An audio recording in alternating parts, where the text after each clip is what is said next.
ಭಕ್ತಿಯ ಸ್ತುತ್ಯ ವಿರಕ್ತಿಯ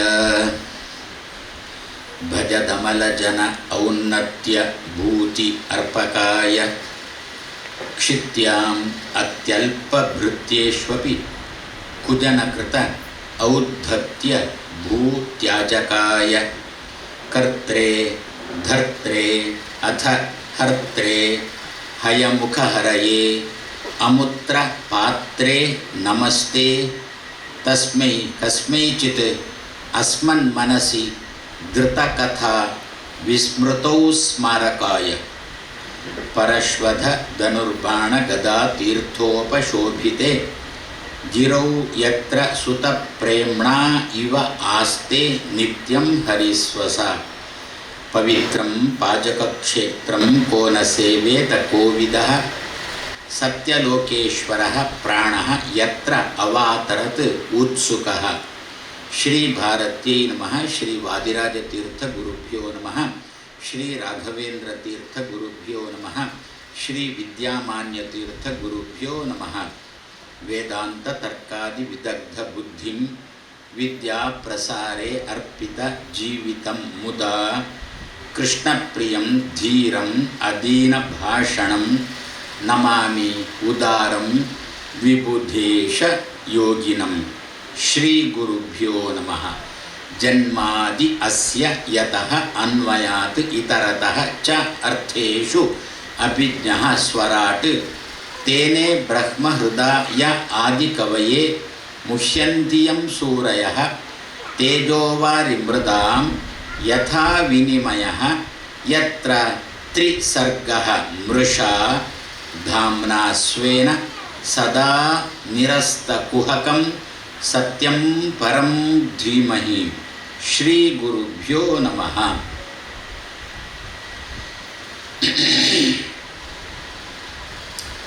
ಅನಿಮಿಷ ಕ್ಷೇತ್ರವಾದ ನೈಮಿಷಾರಣ್ಯ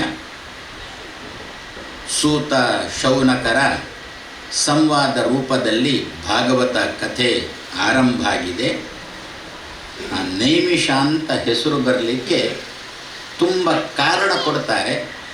ಒಂದು ಕಾರಣ ನಿನ್ನೆ ದಿವಸ ನಾವು ನೋಡಿದ್ದೆವು. ನಿಮಿಷನೂ ಹೌದು, ಅನಿಮಿಷನೂ ಹೌದು.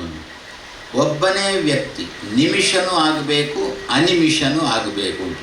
ಬೇಡದ ವಿಷಯದಲ್ಲಿ ಕಣ್ಣು ಮುಚ್ಚಿಕೊಂಡಿರುವವನಾಗಬೇಕು. ಕಣ್ಣು ಇಷ್ಟೇ ಅಲ್ಲ, ಕಣ್ಣು ಎಂಬುದು ಬೇರೆ ಇಂದ್ರಿಯಗಳಿಗೆ ಸೂಚಕ.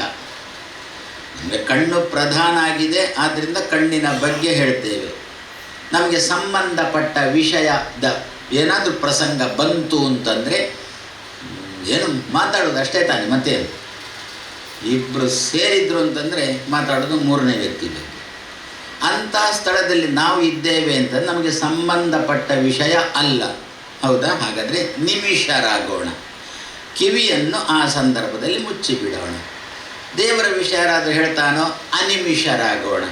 ಹೀಗೆ ಕಣ್ಣೋ ಕಿವಿಯೋ ಮೂಗೋ ಬಾಯಿಯೋ ಎಲ್ಲ ಇಂದ್ರಿಯಗಳು ಕೂಡ ನಮಗೆ ನಿಮಿಷಗಳು ಆಗಬೇಕು, ಅನಿಮಿಷಗಳು ಆಗಬೇಕು. ಆ ನಿಟ್ಟಿನಲ್ಲಿ ವೇದವ್ಯಾಸ ದೇವರೇ ಏನು ಹೇಳಿದರು?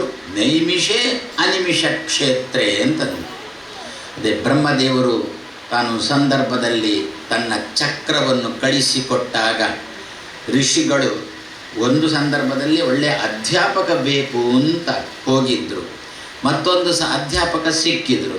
ಅಧ್ಯಾಪಕ ಸಿಕ್ಕಿದ ಮೇಲೆ ಪಾಠ ಮಾಡಿಕೊಳ್ಳಿಕ್ಕೆ ಒಂದು ಒಳ್ಳೆಯ ಜಾಗ ಬೇಕು ಅಂತ ಪುನಃ ಬ್ರಹ್ಮದೇವರ ಬಳಿಗೇನೆ ಹೋದರಂತೆ. ಆವಾಗ ಬ್ರಹ್ಮದೇವರು, ಸರಿ ನಾನೊಂದು ಕೊಡ್ತೇನೆ, ಅದು ನಿಮ್ಮ ಜೊತೆಗೆ ಬರುತ್ತೆ, ಎಲ್ಲಿ ಅದು ಉರುಳಿ ಬೀಳುತ್ತೋ ಅದು ನಿಮಗೆ ಯೋಗ್ಯವಾದ ಜಾಗ ಅಂತ ಅರ್ಥ ಅಂತಂದ್ರಂತೆ. ಏನು ಕಳಿಸಿಕೊಡ್ತೀರಾ? ನಾನೊಂದು ಚಕ್ರ ಕಳಿಸಿಕೊಡ್ತೇನೆ. ಚಕ್ರ ಸಾಮಾನ್ಯವಾಗಿ ಉರುಳುವಂಥದ್ದೇ ತಾನೆ ಚಕ್ರ ಅಂತಂದರೆ. ನಮ್ಮದು ಕೂಡ ಜೀವನ ಚಕ್ರ ಉರುಳುತ್ತಾನೆ ಇರಬೇಕಲ್ಲ, ಒಂದೇ ರೀತಿ ನಿಂತ ನೀರಿನಂತೆ ಆಗಬಾರ್ದಲ್ವೋ. ಅದು ಹೇಗೆ ಜೀವನ ಚಕ್ರ ಉರುಳಬೇಕು ಅಂತಂದರೆ ಹೀಗೆ ಹರಿಕಥಾ ಶ್ರವಣ ಮಾಡುವ ಮೂಲಕ ನಮ್ಮ ಜೀವನದ ಚಕ್ರ ಮುಂದೆ ಮುಂದೆ ಮುಂದೆ ಮುಂದೆ ಹೋಗ್ತಾ ಇರಬೇಕು ತಾನೆ. ಅದಕ್ಕೆ ಬ್ರಹ್ಮದೇವರು ನಾನೊಂದು ಚಕ್ರ ಕಳಿಸಿಕೊಡ್ತೇನೆ ನಿಮ್ಮ ಜೊತೆ. ಆ ಚಕ್ರದ ನೇಮಿ ಎಲ್ಲಿ ಬೀಳುತ್ತೋ ಆ ಜಾಗ ನಿಮಗೆ ಯೋಗ್ಯ ಅಂತ ಅರ್ಥ ಅಂದ್ರೆ. ನೇಮಿ ಅಂತಂದರೆ ಅರಗಳಿಗೆ ನೇಮಿಗಳು ಅಂತ ಹೆಸರು. ಚಕ್ರ ನೋಡಿರ್ತೇವೆ, ಗಾಡಿ, ವಿಶೇಷವಾಗಿ ಗಾಡಿ ಚಕ್ರ ನೋಡಿರ್ತೇವೆ. ಗಾಡಿಯ ನೋಡಲಿ ಸಿಗಲಿ, ಗಾಡಿ ಚಕ್ರ ಎಲ್ಲಿ ಸಿಗಲಿ. ಈಗಿನ ಕಾಲದಲ್ಲಿ ಗಾಡಿ ಅಂತಂದರೆ ನಮ್ಮ ಈಗಿನ ಕಾಲದಲ್ಲಿ ಥಟ್ಟನ, ಹಿಂದಿನ ಕಾಲದಲ್ಲಿ ಗಾಡಿ ಅಂತಂದರೆ ಬೋರ್ದ ಗಾಡಿ ಅಂತಲೇ ಅರ್ಥ. ಗಾಡಿ ಅಂತಂದು ಬಿಟ್ಟರೆ ಎತ್ತಿನ ಗಾಡಿ ಅಂತ ಅರ್ಥ. ಈಗಿನ ಕಾಲದಲ್ಲಿ ಹೇಗೆ ಬಂದರೆ ಗಾಡಿಯಲ್ಲಿ ಬಂದನ್ನು ಬಿಟ್ಟರೆ ಹೇಗೆ ಎತ್ತಿನ ಗಾಡಿಯಲ್ಲಿ ಬಂದಿಲ್ಲ. ಈಗಿನ ಕಾಲದಲ್ಲಿ ಗಾಡಿ ಅಂತಂದರೆ ಎಣ್ಣೆಯಿಂದ ಎಣ್ಣೆ ಹಾಕ್ಕೊಂಡಲ್ಲ, ಎಣ್ಣೆಯಿಂದ ಓಡತಕ್ಕಂಥದ್ದಕ್ಕೇ ಗಾಡಿ ಅಂತ ಈಗಿನ ಕಾಲದಲ್ಲಿ ಹೆಸರು ಅಲ್ವೋ. ಆದರೆ ಆವಾಗ ಏನು ಆ ಎತ್ತಿನ ಗಾಡಿ ಇತ್ತು, ಆ ಎತ್ತಿನ ಗಾಡಿಯ ಚಿತ್ರಣ ಹೇಗಿರುತ್ತೆ, ಕೇಂದ್ರದಲ್ಲಿ ಒಂದು ಬಿಂದು ಇರುತ್ತೆ, ಹೊರಗಿನಿಂದ ಒಂದು ವರ್ತುಲ ಇರುತ್ತೆ. ಆ ಮಧ್ಯದ ಬಿಂದುವಿಗೂ ಹೊರಗಿನ ವರ್ತುಲಕ್ಕೂ ಸಂಪರ್ಕವನ್ನು ಕಲ್ಪಿಸಿಕೊಡತಕ್ಕಂಥದ್ದು ಕೋಲುಗಳುಂಟಲ್ಲ, ಆ ಕೋಲುಗಳನ್ನು ಅರಗಳು, ನೇಮಿಗಳು ಅಂತ ಕರೀತಾರೆ. ಬ್ರಹ್ಮದೇವರು ಹೇಳಿದ ಮಾತೇನು, ಆ ನೇಮಿ ಮಧ್ಯದಲ್ಲಿರತಕ್ಕಂಥದ್ದಕ್ಕೂ ಸುತ್ತ ಇರತಕ್ಕಂಥದ್ದಕ್ಕೂ ಚಕ್ರಕ್ಕೂ ಸಂಬಂಧವನ್ನು ಕಲ್ಪಿಸುವ ನೇಮಿ ಅರ ಎಲ್ಲಿ ಬೀಳುತ್ತೋ ಅದು ನಿಮಗೆ ಯೋಗ್ಯವಾದ ಜಾಗ. ಹಾಗೆ ಚಕ್ರ ಜೊತೆಗೆ ಬಂತು, ಋಷಿಗಳ ಜೊತೆಗೆ ಬಂತು. ಋಷಿಗಳು ಚಕ್ರ ಹಿಂದೆ ಎಲ್ಲಿ ಬೀಳುತ್ತೆ ಅಂತ ಹೇಳಿಕೊಂಡು ಅದರ ಜೊತೆಗೆ ಬರ್ತಾ ಇದ್ದರೆ ಒಂದು ಜಾಗದಲ್ಲಿ ಬಿತ್ತು. ಆ ಜಾಗದಲ್ಲಿ ಬಿದ್ದ ನೇಮಿ ಯಾವ ಜಾಗದಲ್ಲಿ ಶಯನ ಮಾಡಿತೋ ಆ ಜಾಗಕ್ಕೆ ನೇಮಿಷ ಅಂತ ಹೆಸರು ಬಂತು. ಶ ಅಂದರೆ ಶಯನ, ನೇಮಿ ಶಯನ ಮಾಡಿದ. ಮಾತ್ರ ಒಂಚೂರು ವ್ಯತ್ಯಾಸ ಉಂಟು. ಶಯನದ ಶಕಾರನೇ ಬೇರೆ, ಆ ನೇಮಿಷದ ಶಕಾರನೇ ಬೇರೆ. ಎರಡು ಶಕಾರ ಉಂಟಲ್ಲ, ಕೆಲವರಿಗೆ ಎಲ್ಲದಕ್ಕೂ ಒಂದೇ. ಮಗು ಶಾಲೆ ಹೋಗಿದೆ ಒಟ್ಟಿಗೆ ಒಂದು ಸಕಾರ, ಒಂದು ಅದು ಶಾಲೆಯಲ್ಲಿ ಕಲಿಸಿಕೊಡುವ ಕ್ರಮ. ನಾನು ಶಾಲೆಗೆ ಹೋಗ್ತಿರುವಾಗ ಹೀಗೆ ಕಲಿಸಿಕೊಡ್ತಾನೆ, ಟೀಚರಿಗೆ ಗೊತ್ತಿಲ್ಲ ಅಂತ ಮತ್ತೆ ಕಲಿಸಿಕೊಡೋದು ಹೇಗೆ ಬಂತು. ನಾನು ಶಾಲೆಗೆ ಹೋಗ್ತಿರುವಾಗ ಕಲಿಸಿಕೊಡುವ ಕ್ರಮ ಹೇಗಿತ್ತು ಅಂತಂದು ಬಿಟ್ಟರೆ ಶಂಕರ ಶಕಾರ, ವಿಷ್ಣು ಶಕಾರ ಅಂತ. ಆವಾಗ ಅಲ್ಲಿಯೂ ಪ್ರಶ್ನೆ ಮಾಡಿದ, ಎರಡು ಉಂಟಾ ಅಂತ ಪುನಃ ಪ್ರಶ್ನೆ ಮಾಡಿದ. ಅದಕ್ಕೆ ಸುಲಭದಲ್ಲಿ ಉತ್ತರ ಕೊಟ್ಟರು. ಏನು ಅಂತ, ಮುರುಂಟು ಶಕಾರ, ಕೋಲು ಶಕಾರ ಅಂತ ಹೇಳಿದರು. ಒಂದು ಚಳಿಯಂತೆ ಮುದುಡಿಕೊಂಡು ಇರುತ್ತೆ, ಮತ್ತೊಂದಕ್ಕೆ ಒಂದು ಪಟ್ಟಿ ಎಳಿಲಿಕ್ಕುಂಟು, ಇದು ಶಕಾರ ಅಂತ ಹೇಳಿಕೊಂಡು ಬರೆಯುವಾಗ ಮಾತ್ರ ಯಾವ ಶಕಾರ, ವಿಷ್ಣು ಶಕಾರ ಬರೆಯುವುದು ನೇಮಿಷ ಅಂಥೇಳಿ. ಆದರೆ ಶಯನದ ಶಕಾರ ಮಾತ್ರ ಶಂಕರ ಶಕಾರ, ಶಯನದ ಶಕಾರ ಮಾತ್ರ ಅದು ವಿಷ್ಣು ಶಕಾರ ಅಲ್ಲ. ಬರೆಯುವಾಗ ಹೀಗಿರುತ್ತೆ ನಮ್ಮಲ್ಲಿ. ಆದ್ದರಿಂದ ಏನು, ಆ ಜಾಗಕ್ಕೆ ಬಂದಾಗ ಆ ನೇಮಿ ಶಯನ ಮಾಡಿತು. ಆದ್ದರಿಂದ ಜಾಗ ಒಳ್ಳೆಯ ಜಾಗ ಅಂತ ಋಷಿಗಳು ಆರಿಸಿದ್ರು. ಆ ಜಾಗಕ್ಕೆ ನೇಮಿಷಾರಣ್ಯ ಅಂತ ಹೆಸರು ಬಂತು ಅಂತ. ಏನು ಇದರ ಅನುಸಂಧಾನ ಏನು ನಮ್ಮಲ್ಲಿ?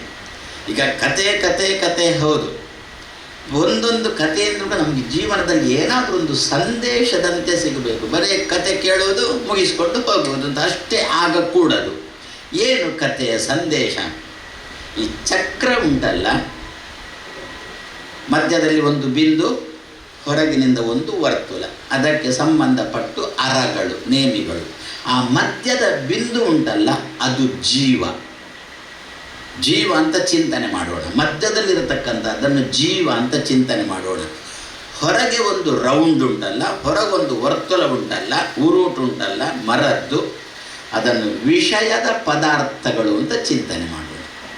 ವಿಷಯದ ಪದಾರ್ಥಗಳು ಅಂತಂದು ಬಿಟ್ಟರೆ ಮನೆ, ಮಠ, ಆಸ್ತಿ ಪಾಸ್ತಿ, ಚಿನ್ನ, ಬೆಳ್ಳಿ, ಒಂದಷ್ಟು ಬಂಧುಗಳು, ಮಿತ್ರರು, ಊಟ ಗೀಟ, ಇದನ್ನು ವಿಷಯ ಪದಾರ್ಥಗಳು ಅಂತ ಕರಿತೇವೆ. ಸುತ್ತ ಉಂಟು, ಹೌದಾ? ಸುತ್ತ ಉಂಟಾ? ನಮ್ಮ ಸುತ್ತಮುತ್ತ ಎತ್ತ ನೋಡಿದರೂ ಕೂಡ ದಾಸರಿಗೆ ಆಚೆ ನೋಡಲು ರಾಮ, ಈಚೆ ನೋಡಲು ರಾಮ ಅಂತ ದಾಸರಿಗೆ ಆಗಿದ್ದರೆ, ನಮಗೆ ಆಚೆ ನೋಡಲು ವಿರಾಮ, ಈಚೆ ನೋಡಲು ವಿರಾಮ ಅಂತ ಹೇಳಿಕೊಂಡು ನಮಗೆ ವಿಶ್ರಾಂತಿ ಪಡೀಲಿಕ್ಕೆ ಬೇಕಾದ್ದೆಲ್ಲ ಸುತ್ತಮುತ್ತ ಬಹಳ ಉಂಟಲ್ಲ. ನಾನಾ ರೀತಿಯಾಗಿರತಕ್ಕಂತಹ ಸಲಕರಣೆಗಳು, ಸಾಧನ ಸಂಪತ್ತಿಗಳು, ಸುಖ ಸೌಲಭ್ಯಗಳು ಸುತ್ತ ಉಂಟು. ಮಧ್ಯದಲ್ಲಿ ಜೀವ ಇದ್ದಾನೆ, ಸುತ್ತ ಉಂಟು. ಸುತ್ತ ಇದ್ದರೂ ಕೂಡ ಕೆಲವರು ಅದನ್ನು ಹಚ್ಚಿಕೊಳ್ಳೋಲ್ಲ. ಯಾಕೆ ಹಚ್ಚಿಕೊಳ್ಳೋಲ್ಲ? ಮನಸ್ಸು ಇರೋಲ್ಲ ಅವರಿಗೆ. ಜೀವ, ಅವನ ಮನಸ್ಸೆನ್ನೋದು ಅದು ಅರದಂತೆ, ಅರ ಅಂದರೆ ಕೋಲಿನಂತೆ. ಇಲ್ಲಿ ಜೀವನಿಗೂ ಸಂಬಂಧ ಉಂಟು, ಆಚೆ ಹೊರಗಿರತಕ್ಕಂಥ ದೊಡ್ಡ ಒಂದು ಉರುಟು ಉಂಟಲ್ಲ ಮರದ್ದು, ಅದಕ್ಕೂ ಸಂಬಂಧ ಉಂಟು. ನಮ್ಮಲ್ಲಿ ಕ್ರಮ ಅಷ್ಟೇ ತಾನೆ. ಏನು? ನನಗೊಂದು ಮನಸ್ಸು, ಸುತ್ತ ವಿಷಯ ಪದಾರ್ಥಗಳು, ನಮಗೆ ಸುಖವನ್ನು ಕೊಡತಕ್ಕಂತಹ ವಸ್ತುಗಳು ಸುತ್ತ ಉಂಟು. ಅದಕ್ಕೂ ನನಗೂ ಸಂಪರ್ಕವನ್ನು ಕಲ್ಪಿಸುವುದು ಯಾವುದು? ಮನಸ್ಸು. ನಮ್ಮ ಮನಸ್ಸಲ್ಲಿಗೆ ಹೋಗಿದ್ದಾಗುವಾಗ ಅದು ಬೇಕು ಅಂತ ತೋರುತ್ತೆ, ಅದರ ಬಗ್ಗೆ ನಿಗಾ ತಗೊಳ್ತೇವೆ, ಅದು ಚೆನ್ನಾಗಿರುವಂತೆ ಮಾಡ್ತೇವೆ. ಅದೇ ರೀತಿಯಲ್ಲಿ ಮಧ್ಯದಲ್ಲಿ ಒಂದು ಕೇಂದ್ರದಲ್ಲಿ ಬಿಂದು, ಸುತ್ತ ಒಂದು ವರ್ತುಲ, ಅದಕ್ಕೂ ಇದಕ್ಕೂ ಸಂಪರ್ಕ ಕಲ್ಪಿಸುವಂತಹದ್ದು ಅರ, ನೇಮಿ ತಾನೆ. ನಾನು, ಮನಸ್ಸು, ವಿಷಯ ಪದಾರ್ಥಗಳು, ಇವುಗಳಿಗೆ ಸಂಪರ್ಕ ಕಲ್ಪಿಸಲಿಕ್ಕೆ ಮನಸ್ಸು ಏನಾಗುತ್ತೆ? ನಮ್ಮ ಜೀವನ ಚಕ್ರ ನಡೀತಾ ಇರುತ್ತೆ, ಮುಂದೆ ಹೋಗ್ತಾ ಇರುತ್ತೆ. ಇವತ್ತು ಆ ವಿಷಯ ಪದಾರ್ಥ ಸೇವನೆ, ಇವತ್ತು ಈ ವಿಷಯದ ಸೇವನೆ, ನಾಳೆ ಮತ್ತೊಂದು ವಿಷಯದ ಸೇವನೆ ಅಂತ ಹೇಳಿಕೊಂಡು ಅದನ್ನೇನು ಊಟ ತಿಂಡಿ ತೀರ್ಥ, ಸದ್ಯಕ್ಕೆ ಊಟ ತಿಂಡಿ ತೀರ್ಥಗಳನ್ನತಕ್ಕಂಥದ್ದು ನಮ್ಮ ಸುತ್ತ ಇದ್ದಾವೆ.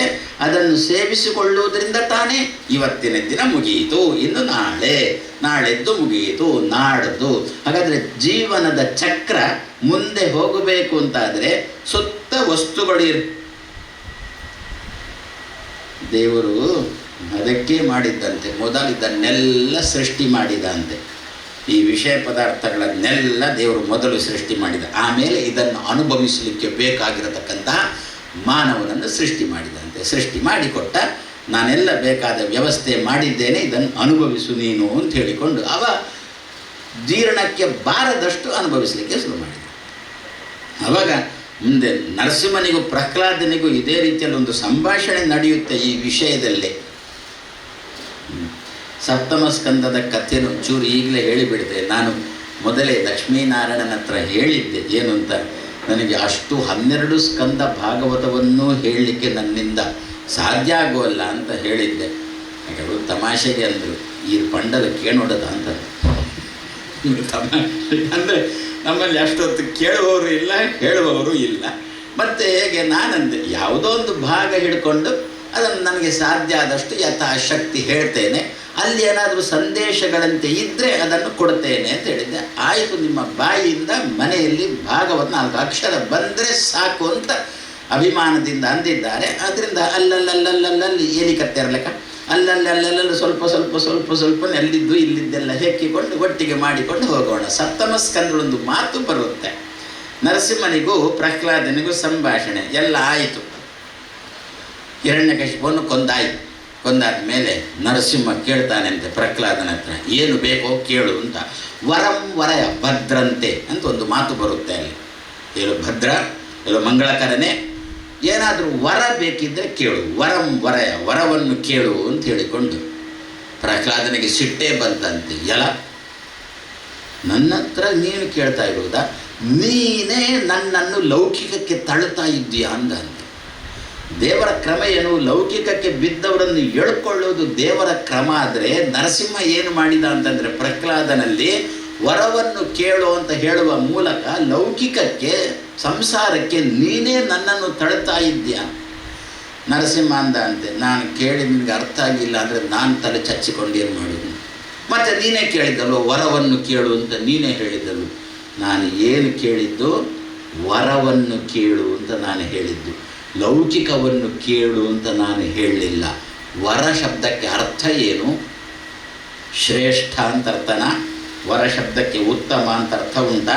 ನಮ್ಮ ವಧೂವರರು, ಈಗ ಅಲ್ಲಿ ವರ ಶಬ್ದಕ್ಕೆ ಅರ್ಥ ಹೋಗಿದೆ. ಯಾಕೆ? ಇವಳು ಅಂತಾಳೆ, ಏನು ನಮ್ಮ ಅಷ್ಟು ಸಂಪಾದನೆ ಅಂತ ಒಂದು ತುಳ್ಳೆ ಅಂತ ಇವಳು ಹೇಳ್ತಾಳೆ. ಆದ್ದರಿಂದ ಈಗ ಆ ವರ ಶಬ್ದದ ಅರ್ಥ ಮತ್ತು ಅದು ತುಳುವಿನದ್ದು ವರನೆ ಅಂತ. ಹಳೆಗೂ ಮದುವೆ ಪುಂಡ ನಮ್ಮ ಸಂಸ್ಕೃತಿ ಪ್ರಕಾರ, ನಮ್ಮ ಹಿಂದೂ ಸಂಸ್ಕೃತಿ ಪ್ರಕಾರ ಅಲ್ಲ, ವೈದಿಕ ಸಂಸ್ಕೃತಿ ಪ್ರಕಾರ ಅಡೆಗು ವರನೆ ಬೇಯ್ದುಬಿಟ್ಟು ನಾವು ಅಡೆಗು ವರನೆ. ಆ ದೃಷ್ಟಿಯಲ್ಲಿ ವರ ಎನ್ನತಕ್ಕಂಥ ನಮ್ಮ ತುಳುಟು ಪಾತ್ರನಗ. ನಿಜವಾಗಿ ವರ ಶಬ್ದದ ಅರ್ಥ ಏನು? ಶ್ರೇಷ್ಠ ಅಂತ ಅರ್ಥ. ವರ ಅವರ ಅಂದರೆ ಕೆಳಗಿನ, ಆವಾಗ ವರ ಅಂದರೆ ಉತ್ತಮದವ, ಶ್ರೇಷ್ಠ ಅಂತ ಅರ್ಥ. ನರಸಿಂಹ ಕೇಳಿದ್ದೇನು, ವರವನ್ನು ಕೇಳು ಅಂತ ನರಸಿಂಹ ಕೇಳಿದ್ದು. ಏನರ್ಥ? ಶ್ರೇಷ್ಠವಾದದ್ದನ್ನು ಕೇಳೋ ಅಂತ ನರಸಿಂಹ ಹೇಳಿದ್ದು. ಇವೇನು ತಪ್ಪು ತಿಳ್ಕೊಂಡ ಪ್ರಹ್ಲಾದ. ಇವೇನು ಆಲೋಚನೆ ಮಾಡಿದ, ವರವನ್ನು ಕೇಳು ಅಂತಂದು ಬಿಟ್ಟರೆ ದೈತ್ಯರು ತಪಸ್ಸು ಮಾಡಿ ದೇವರಲ್ಲಿ, ರುದ್ರದೇವರಲ್ಲಿ, ಬ್ರಹ್ಮದೇವರಲ್ಲಿ ವರ ಕೇಳ್ತಾರಲ್ಲ, ನಾನು ಸಾಯಬಾರದು ಅಂತ ವರ ಅಂದರೆ ಹೀಗರ್ಥ ಅಂತ ಹೇಳಿಕೊಂಡು ಪ್ರಹ್ಲಾದ ತಪ್ಪಾಗಿ ತಿಳ್ಕೊಂಡ. ದೇವರು ಸರಿಯಾಗಿ ಮಾತಾಡಿದ್ದಾನೆ, ತಪ್ಪು ತಿಳ್ಕೊಂಡ್ರೆ ಪ್ರಹ್ಲಾದಕ್ಕೆ ದೇವರು ಜವಾಬ್ದಾರನಲ್ಲ. ಆದ್ದರಿಂದ ಒಬ್ಬೊಂದು ಮಾತು ಹೇಳಿಬಿಟ್ರೆ ಕೇಳಿಸಿಕೊಳ್ಳಿದ ಕೂಡಲೇ ಊರಡಿ ಬಿರ್ಕುಣಾದು. ಮತ್ತು ಅದರ ಅರ್ಥ ಏನು, ಅಭಿಪ್ರಾಯ ಏನು, ಯಾವ ಅರ್ಥದಲ್ಲಿ ಹೇಳಿದ್ದಾರೆ ಅನ್ನೋದನ್ನೆಲ್ಲ ವಿಮರ್ಶೆ ಮಾಡಿ ಆಮೇಲೆ ಬೇಕಾದರೆ ಊರುಡು ಬಿರ್ಕೊಂಡು ಬರಲಿ. ಅಷ್ಟರ ತನಕ ನಾವು ಅದನ್ನು ವಿಮರ್ಶೆ ಮಾಡೋ ತನಕ ಇನ್ನೊಂದು ಕಡೆ ಆ ವಿಷಯ ಹೇಳಬಾರದು. ಆದ್ದರಿಂದ ಏನು, ನಾನು ಹೇಳಿದ್ದೇನು ನರಸಿಂಹ ಅಂತ, ನಾನು ನಿನ್ನ ಹತ್ರ ಹೇಳಿದ್ದೇನು, ಏನು ಹೇಳಿದ್ದು ನೀನು, ವರವನ್ನು ಕೇಳು ಅಂತ ನಾನು ಹೇಳಿದ್ದು. ವರ ಯಾವುದು? ಒಂದು ಪ್ರಪಂಚ ಉಂಟು, ಮತ್ತೊಂದು ನಾನಿದ್ದೇನೆ. ಒಂದು 14 ಲೋಕ ಉಂಟು, ಮತ್ತೊಂದು ನಾನಿದ್ದೇನೆ. ಇಷ್ಟರಲ್ಲಿ ಶ್ರೇಷ್ಠವಾದ್ದು ಯಾವುದು? ಯಾರನ್ನು ಶ್ರೇಷ್ಠ ಅಂತ ಕರೀತಾರೆ? ನಿನ್ನನ್ನೇ ನಾನು ಕೇಳಿದ್ದೇನು, ವರವನ್ನು ಕೇಳು ಅಂತಂದದ್ದು, ನನ್ನನ್ನು ಕೇಳು ಅಂತಂದದ್ದು. ನೀನು ನನ್ನ ಹತ್ರ ಕೇಳಲಿಕ್ಕೆ ಬಂದಿದ್ದಿ. ನಾನು ನನ್ನ ಹತ್ರ ಕೇಳು ಅಂತ ಹೇಳಿದ್ದಲ್ಲ, ನನ್ನನ್ನೇ ಕೇಳಿಕೋ ಅಂತ ನಾನು ಹೇಳಿದ್ದು. ನನ್ನಿಂದ ಕೇಳು ಅಂತ ನಾನು ಹೇಳಿದ್ದಲ್ಲ, ನನ್ನನ್ನೇ ನೀನು ತಪ್ಪು ತಿಳ್ಕೊಂಡಿದ್ದಿ. ಆದರೆ ಅದರಿಂದ ಪ್ರಕೃತ ಸಿಟ್ಟಾಗಿ ದೇವರಿಗೆ ಏನೋ ಬೈದು ಬಿಟ್ಟ. ಮುಂದೆ ಏನೋ ದೇವರು ಶಾಂತನಾದ, ಆಯಿತು. ಆ ಸಂದರ್ಭದಲ್ಲಿ ಒಂದು ಮಾತು ಬರುತ್ತೆ ಅವರಿಬ್ಬರಲ್ಲಿಯೂ ಕೂಡ, ಸಂಭಾಷಣೆ. ಏನು ಅಂತ ಸಂಭಾಷಣೆ? ಪ್ರಹ್ಲಾದ, ಏನು ಈ ಜಗತ್ತಿನ ಬಗ್ಗೆ ಸ್ವಲ್ಪ ಕಾಳಜಿ ಕಮ್ಮಿ ಮಾಡು. ಈ ಜಗತ್ತು ಇದರ ಹೆಸರೇ ಜಗತ್ತು ಅಂತ ಹೇಳಿಕೊಂಡು. ಏನರ್ಥ ಗೊತ್ತಾ ಜಗತ್ತು ಅಂತಂದರೆ? ಒಂದು ದಿವಸ ನಾವು ನೋಡ್ತಾ ಇದ್ದಂತೇನೆ ಗಚ್ಚತಿ ಇತಿ ಜಗತ್. ಗಚ್ಚತಿ ಅಂದರೆ ಹೋಗುತ್ತದೆ ಅಂತ, ನಮ್ಮ ಕಣ್ಣೆದುರಿಗೇನೆ ಹೋಗ್ತದೆ ಅಂತ. ನಾವು ಕೇಳಿದೆ ಎಂಚು ಸೈತೇರು ಅಂತ ಕೇಳಿದೆ, ನಾವು ತೋರಿಸ್ಕೊಡ್ಲಿಕ್ಕೆ ಬರೋದು ಎಂಚು ಸೈತೇರು ಅಂತಂದರೆ ಆಯುಷ್ಯ ಮುಗಿಲು ಸೈತೇರು ಅಷ್ಟು, ಆಯುಷ್ಯ ಮುಗಿಯಿತು ಸತ್ರು.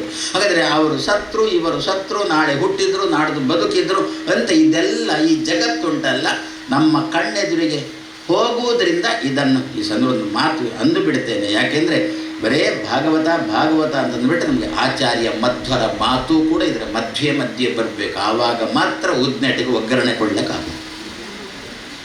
ಇಲ್ಲದಿದ್ದರೆ ಬರೇ ಉದ್ನೆಟ್ ಅಂತಂದರೆ ಯಾರೂ ತಿನ್ನೋಲ್ಲ. ಆಯ್ತು, ಎಣ್ಣೆ ಬೋಡು, ಒಂಚೂರು ಬಾಳ್ಗಂತ ಮುಂಚಿ ಬೋಡು, ಒಗ್ಗರಣೆ ಬೇಕು. ಅದೆಲ್ಲ ಇಂಥ ಪ್ರತಿಯೊಂದು ಉಪನ್ಯಾಸಕ್ಕೂ ಕೂಡ ಒಳ್ಳೆಯ ಒಗ್ಗರಣೆ ತಂದುಬಿಟ್ರೆ ಆಚಾರ್ಯ ಮಧ್ವರ ಮಾತು ಹೇಳೋದು, ಆಚಾರ್ಯ ಮಧ್ವರನ್ನು ತರುವುದು. ಇದರ ಮಧ್ಯದಲ್ಲಿ ನಾವು ಎಂದೂ ಕೂಡ ಆಚಾರ್ಯ ಮಧ್ವರನ್ನು ಜಗದ್ಗುರು ಅಂತ ಕರೀಬಾರದು. ಯಾಕೆ? ಲೋಕದಲ್ಲಿ ಚಾಲ್ತಿಯಲ್ಲಿ ಬಂದಿದೆ ಹಾಗೆ ಜಗದ್ಗುರು ಅಂತ ಎಂದೂ ಕರೀಬಾರ್ದು. ಏನು ಕರಿಬೇಕು ಗೊತ್ತಾ? ಮಧ್ವರನ್ನು ವಿಶ್ವಗುರು ಅಂತ ಕರೀಬೇಕು. ನಮಗೊಂದು ಮಧ್ವ ವಿಜಯ ಅಂತ ಗೊತ್ತು ನಮಗೆಲ್ಲ. ಆಚಾರ್ಯ ಮಧ್ವರ ಜೀವನ ಚರಿತ್ರೆಯನ್ನು ಹೇಳತಕ್ಕಂಥ ಗ್ರಂಥ ಮಧ್ವ ವಿಜಯ ಅಂತ ಹೇಳಿಕೊಂಡು, ಅದರಲ್ಲಿ ಮಧ್ವರನ್ನು ಮೊದಲು ಕರೆದದ್ದೇ ವಿಶ್ವಗುರು. ವಿಶ್ವಗುರೋ ವಕ್ಷ್ಯಾಮಿ ವಾಯೋ ಅವತಾರ ಲೀಲಾ ಅಂತ ಹೇಳಿಕೊಂಡು ಮಧ್ವರನ್ನು ವಿಶ್ವಗುರು ಅಂತ ಕರೆದಿದ್ದಾರೆ. ಜಗದ್ಗುರು ಅಂತ ಕೂಡುದ ಇಲ್ಲ. ಯಾಕೆ? ಜಗದ್ಗುರು ಶಬ್ದದ ಅರ್ಥ ಏನು? ಒಂದಲ್ಲ ಒಂದು ದಿನ ನಮ್ಮ ಕಣ್ಣೆದುರಿಗೆ ಹೋಗ್ತಾರೆ ಅಂತ. ನಮ್ಮ ಮಧ್ವರು ಎಂದೂ ಕೂಡ ನಮ್ಮ ಕಣ್ಣೆದುರಿಂದ ಹೋಗಬಾರದು. ಮಾನಸಿಕ ಕಣ್ಣಿನಿಂದ ಮಧ್ವರು ಎಂದೂ ಕೂಡ ನಮ್ಮಿಂದ ಹೋಗಬಾರದು. ಆದ್ದರಿಂದ ಮಧ್ವರನ್ನು ಏನು ಕರೀಬೇಕು? ವಿಶ್ವಗುರು. ಪ್ರವೇಶ ಮಾಡಿ ಇರತಕ್ಕಂಥ ಗುರುಗಳಂತೆ ನಮ್ಮಲ್ಲಿ ಪ್ರವೇಶ ಮಾಡಿ ನಮ್ಮಲ್ಲಿ ಇರತಕ್ಕಂತಹ ಗುರುಗಳೇ ವಿಶ್ವಗುರುಗಳು. ಜಗದ್ಗುರು ಅಂತಂದರೆ ನಮ್ಮ ಕಣ್ಣೆದುರಿಗೆ ನಮ್ಮಲ್ಲಿ ಜಗದ್ಗುರುಗಳು ಸಿಕ್ಕಾಬಿಟ್ಟೆ ಇದ್ದಾರೆ. ಬಾಯಿ ತೆರೆದರೆ, ಕಣ್ಣು ತೆರೆದರೆ ಅವರೊಂದು ಜಗದ್ಗುರು, ಇವರೊಂದು ಜಗದ್ಗುರು. ಸರಿ ಇದೆ. ಯಾಕೆ? ಇವತ್ತು ಜಗದ್ಗುರು ಅಂತ ಅವರು ಕರ್ಕೊಂಡ್ರು, ನಾಳೆ ದಿವಸ ಹೋಗಿ ಕೆಳಗೆ ಇಳಿಯುತ್ತೋ ಎಳೆದು ಹಾಕಲು ಅಂತೇಳಿ ಪ್ರಸಂಗ ಬರುತ್ತೆ. ಮತ್ತೆ ಜಗದ್ಗುರು ಅಂತ ಹೆಸರಿಲ್ಲ. ಆದ್ದರಿಂದ ಮಧ್ವರನ್ನು ಜಗತ್ತಿನ ಗುರುಗಳು ಅಂತ ಕರೀಬೇಡಿ, ವಿಶ್ವದ ಗುರುಗಳು. ಆವಾಗ ಹಾಗೆ ಕರೆದ್ರೆ ಏನಾಗುತ್ತೆ ಅಂತ ಯಾರೋ ಕೇಳಿದ. ಜಗದ್ಗುರು ಅಂತ ಕರೆದ್ರೆ ನೀನು ಒಂದು ದಿವಸ ಹೋಗಬೇಕಾದ ಸಮಯಕ್ಕಿಂತ ಮೊದಲೇ ಹೋಗ್ತೀಯ. ವಿಶ್ವಗುರು ಅಂತ ಬಿಟ್ಟರೆ ಹೋಗಬೇಕಾದ ಸಮಯಕ್ಕಿಂತ 4 ದಿವಸ ಜಾಸ್ತಿ ಉಳಿತೀಯ. ಆದ್ದರಿಂದ ಮಧ್ವರನ್ನು ವಿಶ್ವಗುರು ಅಂತ ಕರೀರಿ ಅಂತಂದು. ಯಾಕೆ ವಿಶ್ವ ಶಬ್ದದ ಅರ್ಥನೇ ಅದು ಪ್ರವೇಶ ಮಾಡಿ ಇರತಕ್ಕದ್ದು ಅಂತ ಅರ್ಥ. ನರಸಿಂಹ ಹೇಳಿದ, ಇದು ಜಗತ್ತು ಒಂದಲ್ಲ ಒಂದು ನಮ್ಮ ಕಣ್ಣ ಮುಂದೆ ಹೋಗುತ್ತೆ. ಎಷ್ಟು ಚಂದ ಇದ್ದರೂ ಕೂಡ ಅಬ್ಬಾ ಏನು ಚಂದ ಏನು ಚಂದ ಏನು ಚಂದ ಅಂತ ಹೇಳ್ತಾ ಇದ್ದಂತೇನೆ ಚರ್ಮ ಸುಕ್ಕು ಕಟ್ಟಲಿಕ್ಕೆ ಶುರುವಾಯಿತು. ಏನು ಚಂದ ಏನು ಚಂದ, ಚರ್ಮ ಸುಕ್ಕು. ಮತ್ತೆ ಏನು ಚಂದ ಆಗಬೇಕು ಅಂತಾದರೆ ಬೂದಿ ಹಚ್ಚಿಕೊಳ್ಬೇಕು, ಇಲ್ಲದ್ರೆ ಸೌಂದರ್ಯನೇ ಇಲ್ಲ. ಆ ವೇಷ ಕಳಚಿದ್ರೆ ಮಾತ್ರ ನೋಡಲಿಕ್ಕೆ ಸಾಧ್ಯ ಇಲ್ಲ ಅವರನ್ನು. ಆದ್ದರಿಂದ ನರಸಿಂಹ ಅಂತ ಇದು ಜಗತ್ತು, ಇದರ ಬಗ್ಗೆ ಹೆಚ್ಚು ಇದು ಮಾಡಬೇಡ. ಪ್ರಹ್ಲಾದ ಕೇಳಿದಂತೆ, ಓಹೋ ಈ ಜಗತ್ತು ಇದರ ಬಗ್ಗೆ ಹೆಚ್ಚು ತಲೆಯೆಲ್ಲ ಹಾಕಬಾರ್ದಲ್ವೋ? ಇಲ್ಲ ತಲೆ ಹಾಕಿ. ಹಾಗಾದರೆ ಮತ್ತೆ ಯಾಕೆ ಇದರಲ್ಲಿ ಸೌಂದರ್ಯ ಇಟ್ಟದ್ದು ಅಂತ ಕೇಳಿದಂತೆ. ಪ್ರಹ್ಲಾದ ಬಿಡ್ತಾನ, ನೀನು ಒಂದು ವೇಳೆ ಇಡೀ ಜಗತ್ತನ್ನೇ ಕುರೂಪವನ್ನಾಗಿ ಮಾಡಿದ್ದರೆ, ಹಲಸು ಎಲ್ಲ ಹಲಸುಗಳು ಕೂಡ ಹೊಲಸು ಅಂತ ಮಾಡಿಬಿಟ್ಟಿದ್ರೆ ಯಾರಾದ್ರು ತಿನ್ನಬೇಕು ಅಂತ ಹಾರಿಬಿಡ್ತಾರ? ಎಲ್ಲ ಕುಕ್ಕು ಕೂಡ ಪುಳ್ಚಟ್ ಅಂತ ಮಾಡಿಬಿಟ್ಟಿದ್ರೆ ಕುಕ್ಕಿನಲ್ಲಿ ಚಂದ ಒಳ್ಳೆಯ ಕುಕ್ಕು ಅಂತ ಇಟ್ಟಿದ್ದಿ. ಹಲಸು ಕೂಡ ಬಾ ಏನು ಹಣ್ಣಾಗ್ತಾ ಉಂಟಷ್ಟೇ, ಏನು ಗಿಡ್ಡೆಂಬುಡು ಅಂತ ತಂದದ್ದಷ್ಟೇ, ಪಕ್ಕದ ಮನೆಯವರಿಗೆ ಪರಿಮಳ ಬಡದಾಯಿತು ಅದರದ್ದು. ಪುನಃ ಇಷ್ಟೆಲ್ಲ ಸೌಂದರ್ಯ ಇಟ್ಟಿದ್ಯಾ, ಹೆಣ್ಣು ಅಂತ ಸೃಷ್ಟಿ ಮಾಡಿದ್ಯಾ, ಹೆಣ್ಣಿನಲ್ಲಿ ಅಷ್ಟು ಸೌಂದರ್ಯ ಇಟ್ಟು ಮತ್ತೆ ಪುನಃ ಹೇಳ್ತಿ ಹೆಣ್ಣಿಗೆ ಮರುಳಾಗಬೇಡ ಅಂತಿ, ಹಲಸಿಗೆ ಹೆಚ್ಚು ಮರುಳಾಗಬೇಡ ಅಂತಂತಿ, ಕುಕ್ಕಿಗೆ ಹೆಚ್ಚು ಮರುಳಾಗಬೇಡ ಅಂತಂತಿ. ಏನೋ ಇದು ಅಂತ ನರಸಿಂಹನಲ್ಲಿ ಕೇಳಿದ ಅಂತೆ ಪ್ರಹ್ಲಾದ. ನಾನು ಒಂದು ವೇಳೆ ಜಗತ್ತಿನಲ್ಲಿ ನಾನು ಮನಸ್ಸು ಇಡಬಾರ್ದು ಅಂತಲೇ ನಿನ್ನ ಅಪೇಕ್ಷೆ ಆಗಿದ್ದರೆ ಜಗತ್ತನ್ನು ಕುರೂಪವನ್ನಾಗಿ ಮಾಡಬೇಕಿತ್ತಲ್ಲ ನೀನು. ಜಗತ್ತನ್ನು ಸುರೂಪವನ್ನಾಗಿ ಮಾಡಿ ಜಗತ್ತಿಗೆ ಸೌಂದರ್ಯ ಕೊಟ್ಟು ಮತ್ತೆ ಪುನಃ ನನ್ನ ಹತ್ರ ಈ ಜಗತ್ತಿನ ಬಗ್ಗೆ ಹೆಚ್ಚು ತಲೆ ಕೆಡಿಸ್ಕೊಳ್ಬೇಡ. ಏನೋ ಇದು ಅಂತಂದದ್ದಕ್ಕೆ ನರಸಿಂಹ ಅಂದಂತೆ, ಜಗತ್ತಿನಲ್ಲಿ ಎಲ್ಲ ಕಡೆಯೂ ಕೂಡ ಸೌಂದರ್ಯ ಇಡುವುದು ನನ್ನ ಕೆಲಸ, ಎಷ್ಟು ಬೇಕೋ ಅಷ್ಟೇ ಉಪಯೋಗಿಸಿಕೊಳ್ಳುವುದು ನಿನ್ನ ಕೆಲಸ ಅಂದ. ಸೌಂದರ್ಯ ಇಡೋದು ನನ್ನ ಕೆಲಸ. ಒಂದು ವೇಳೆ ನಾನು ಎಲ್ಲ ಕುಕ್ಕನ್ನು ಕೂಡ ಹುಳಿ ಹುಳಿ ಹುಳಿ ಅಂತ ಮಾಡಿಬಿಟ್ರೆ ಜನ ನನ್ನನ್ನೇ ಬೈತಾರೆ. ಏನು ದೇವರು ಒಂದು ಸಿಹಿ ಹಣ್ಣನ್ನು ಮಾಡಿಲ್ಲ, ಎಲ್ಲ ಹುಳಿ ಹುಳಿ ಹುಳಿ ಉಪ್ಪಟೆ ಮಾಡಿಬಿಟ್ಟಿದ್ದಾನೆ ಅಂತ ಬೈತಾರೆ. ಜನಗಳು ನನ್ನನ್ನು ಬೈದು, ಸಾತ್ವಿಕರು ನನ್ನನ್ನು ಬೈದು ನರಕಕ್ಕೆ ಹೋಗಬಾರ್ದು. ಅದಕ್ಕೋಸ್ಕರ ಎಲ್ಲ ಕಡೆಯೂ ಕೂಡ ಯಾವ್ಯಾವ ರೀತಿಯ ಸೌಂದರ್ಯ ಇಡಬೇಕೋ ಆ ಸೌಂದರ್ಯ. ಹಾಗಂತ ಹುಳಿಯಲ್ಲಿಯೂ ಕೂಡ, ಹುಣಸೆ ಹುಳಿಯಲ್ಲಿ ಕೂಡ ಹಾಗೆ ಐಟೈತಿ ಇಲ್ಲ. ಯಾವುದರಲ್ಲಿ ಯಾವುದು ಇರಬೇಕೋ ಅದನ್ನು ಅಲ್ಲಿ ಇಟ್ಟು ಸೃಷ್ಟಿ ಮಾಡೋದು ನನ್ನ ಕೆಲಸ, ಎಷ್ಟು ಬೇಕೋ ಅಷ್ಟೇ ಉಪಯೋಗಿಸಿಕೊಳ್ಳುವುದು ನಿನ್ನ ಕೆಲಸ. ಅದು ಹೇಗಾಗುತ್ತೆ ಉದಾಹರಣೆ ಕೊಡ್ತೇನೆ ಅಂತ ಅನ್ನಂತೆ ನರಸಿಂಹ. ಏನು ಉದಾಹರಣೆ? ಒಂದು ಮನೆಗೆ ಊಟಕ್ಕೆ ಹೋಗಿದ್ದೆವು. ಊಟಕ್ಕೆ ಹೋದಾಗ ಒಳ್ಳೆ ಅಡಿಗೆ, ಚಂದದ ಅಡಿಗೆ. ಹಬ್ಬ ಏನು ರುಚಿ ಅಡಿಗೆ, ಸಾರೋ ಸಾಂಬಾರೋ ಪ್ರತಿಯೊಂದು ಕೂಡ ಅಷ್ಟು ರುಚಿಯಾಗಿದೆ. ಊಟಕ್ಕೆ ಕೂತಿದ್ದಾನೆ, ಉಂಡ ಉಂಡ ಉಂಡ ಒಳ್ಳೆಯದಾಗಿದೆ ಅಂಥೇಳಿ ತಾನೂ ಹಾಕ್ಕೊಂಡ, ಯಜಮಾನನೂ ಒತ್ತಾಯ ಮಾಡಿ ಹಾಕಿದ, ಪಕ್ಕದವರು ಹಾಕಿದ್ರು, ಯಾಕೆ ಅವರಿಗೂ ಹಾಕಬೇಕಾಗಿದೆ, ಅದರಿಂದ ಪಕ್ಕದವರು ಕೂಡ ಒತ್ತಾಯ ಮಾಡಿದರು ಅಂತ ಮಾಡಿದ್ರು. ಒಳ್ಳೆಯದುಂಟು ಅಂತೇಳಿ ತಿಂದ.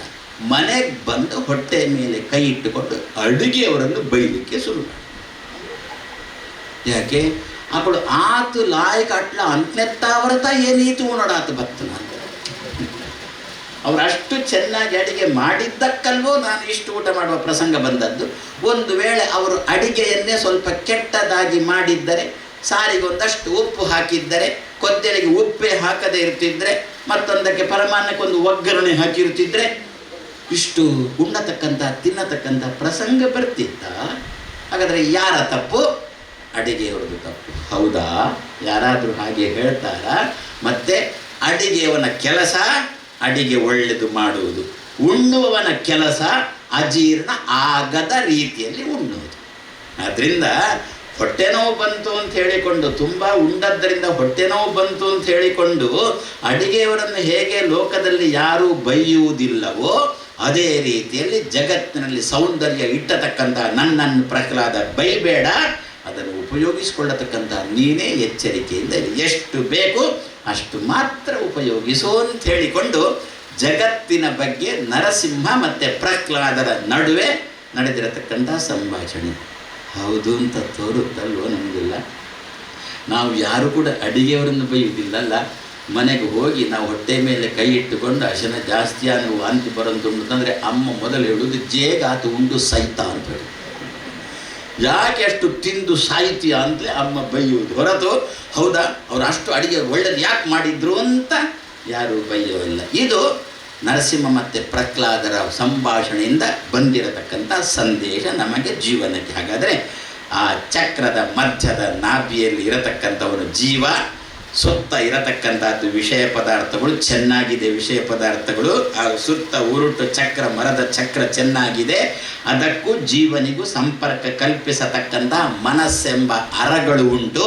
ಈ ಅರ ಎಲ್ಲಿ ಬೀಳುತ್ತೋ ಅದು ಅಧ್ಯಯನಕ್ಕೆ ಯೋಗ್ಯವಾದ ಜಾಗ. ಅರ ಮನಸ್ಸು, ವಿಷಯಕ್ಕೆ ಸಂಬಂಧಪಟ್ಟಿರತಕ್ಕಂತಹ ಜೀವನ ಮನಸ್ಸು, ವಿಷಯ ಎನ್ನುವ ಚಕ್ರಕ್ಕೆ ಸಂಬಂಧಪಟ್ಟಿರುವ ಜೀವನ ಮನಸ್ಸೆಂಬ ಕೋಲು ಯಾವ ಜಾಗದಲ್ಲಿ ಬಿತ್ತೋ ಬ್ರಹ್ಮಾಂಡ ಆ ಜಾಗ ಅಧ್ಯಯನಕ್ಕೆ ಹೇಳಿಸಿದ ಜಾಗ. ಹೌದಲ್ವೋ? ವಿಷಯ ಪದಾರ್ಥಗಳ ಸಂಬಂಧ ಮನಸ್ಸಿಗೆ ಎಲ್ಲಿ ತಪ್ಪಿ ಹೋಗುತ್ತೋ ಆ ಜಾಗ ನಮಗೆ ನಿಮಗೆ ಅಧ್ಯಯನಕ್ಕೆ ಹೇಳಿಸಿದ ಜಾಗ. ಆ ದೇವರ ಕೋಣೆ ಅಲ್ಲೇ ಕೂತು, ಯಾಕೆ ಆವಾಗ ಸಾಮಾನ್ಯವಾಗಿ ವಿಷಯ ಪದಾರ್ಥಗಳ ಚಿಂತನೆ ಬರುವುದಿಲ್ಲ ಎನ್ನುವ ಧಾಟಿಯಲ್ಲಿ ಹಿರಿಯರು ದೇವರ ಕೋಣೆಯಲ್ಲೇ ಕೂತ್ಕೊಂಡು ಅದಕ್ಕೆ ಸುತ್ತಮುತ್ತ ತುಂಬ ದೇವರ ಭಾವಚಿತ್ರ, ದೇವರ ಚಿತ್ರಗಳನ್ನು ಹಾಕಿಕೊಂಡು ಮಧ್ಯದಲ್ಲಿ ಕೂತು ಅದಕ್ಕೋಸ್ಕರ ಜಪ ಮಾಡುವುದು. ಹಾಗಾದರೆ ನೈಮಿಷಾರಣ್ಯ ಎನ್ನುವ ಚಿಂತನೆ ಶಾಸ್ತ್ರಕಾರರು ಬ್ರಹ್ಮದೇವರು ಸಮಾಜಕ್ಕೆ ಒಳ್ಳೆಯ ಸಂದೇಶ ಕೊಟ್ಟು ನಮ್ಮನ್ನು ಜೀವ ಅಂತ, ನಾವು ಜೀವರೇ ಹೌದು, ನಮ್ಮ ಮನಸ್ಸು ಅರ ಅಂತ ಚಿಂತನೆ, ಸುತ್ತಮುತ್ತ ಇರತಕ್ಕಂತಹ ವಸ್ತುಗಳು ಪದಾರ್ಥಗಳು ಅದು ಹೊರಗಿನ ಚಕ್ರ, ಅದರ ಅರ ತಪ್ಪಬೇಕು. ಯಾವಾಗ ತಪ್ಪಬೇಕು? ಮಕ್ಕಳಿಗೆ ಪರೀಕ್ಷೆ ಸಮಯ ಬಂತು ಅಂತಂದಾಗ ತಪ್ಪಬೇಕು. ಅಪ್ಪಮ್ಮನೆಗೆ ಜಪ ದೇವರ ಪೂಜೆಯ ಸಮಯ ಬಂತು ಅಂತಂದಾಗ ತಪ್ಪಬೇಕು. ನಾವು ಮಕ್ಕಳಿಗೆ ಈ ದಿವಸ ಹೇಳುವಂತಿಲ್ಲ, ಪರೀಕ್ಷೆ ಹತ್ತಿರ ಬಂತು ಮೊಬೈಲ್ ಬಿಡು. ಜೀವ ಬಿಟ್ಟಾವು, ಮೊಬೈಲ್ ಬಿಡೋಲ್ಲ. ತುಂಬ ಪತ್ರಿಕೆಯಲ್ಲೇ ಓದ್ತೇವಲ್ಲ, ಅಪ್ಪ ಉಪದೇಶ ಮಾಡಿದ್ದಕ್ಕೆ, ಅಮ್ಮ ಉಪದೇಶ ಮಾಡಿದ್ದಕ್ಕೆ ಮಗು ಮೊಬೈಲ್ ಹಿಡ್ಕೊಂಡೇ ನೇಣು ಹಾಕ್ಕೊಂಡಿತು ಅಂತ ಹೇಳಿದ್ರು. ಹಾಗಾದರೆ ಮತ್ತೆ ಯಾರ ಹತ್ರ ಹೇಳಬೇಕು ನಾವು? ಅಧ್ಯಾಪಕನ ಹತ್ರನೋ? ಅಪ್ಪಮ್ಮನ ಮಾತನ್ನೇ ಕೇಳೋಲ್ಲ ಅಂತ ಅಧ್ಯಾಪಕರ ಮಾತನ್ನು ಕೇಳ್ತಾವ ಮಕ್ಕಳು. ಆದರೆ ಒಬ್ಬನೇ ಒಬ್ಬ ಇರುವುದು, ನಾವು ಹೇಳಿದ್ದನ್ನು ಕೇಳಿಸಿಕೊಳ್ಳುವವ ಅವನೇ ಭಗವಂತ. ಅದೇ ಅರಣ್ಯ, ನೈಮಿಷಾರಣ್ಯ. ಆದ್ದರಿಂದ ಪ್ರತಿ ದಿವಸ ನಮ್ಮ ಜೀವನದಲ್ಲಿ ನೈಮಿಷಾರಣ್ಯದ ಚಿಂತನೆ ಬೇಕು. ಆದ್ದರಿಂದ ಆ ಜಾಗದಲ್ಲೇ 80,000 ಋಷಿಗಳು, ಒಬ್ಬ ಇಬ್ಬರಲ್ಲ 80,000 ಋಷಿಗಳು ಅಲ್ಲಿ ಸೇರಿಕೊಂಡು ಲೌಕಿಕ ಯಾವ ಚಿಂತನೆಯೂ ಇಲ್ಲದೆ ಸೂತ ಪುರಾಣಿಕರನ್ನು ಇಟ್ಟುಕೊಂಡು, ಆದರೂ ಅಲ್ಲಿ ಒಂದು ಸಂದರ್ಭದಲ್ಲಿ ಸೂತ ಪುರಾಣಿಕರ ಮನಸ್ಸು ವಿಷಯದ ಕಡೆಗೆ ಹೋಯ್ತಂತೆ. ಸೂತ ಪುರಾಣಿಕರು ಭಾರೀ ಪುರಾಣ ಹೇಳುವವರು ಅಂತ ಅರ್ಥ. ಆ ಜಾಗದಲ್ಲಿ ಏನೋ ಪ್ರಾರಬ್ಧ ಯಾರನ್ನು ಬಿಡೋಲ್ಲ.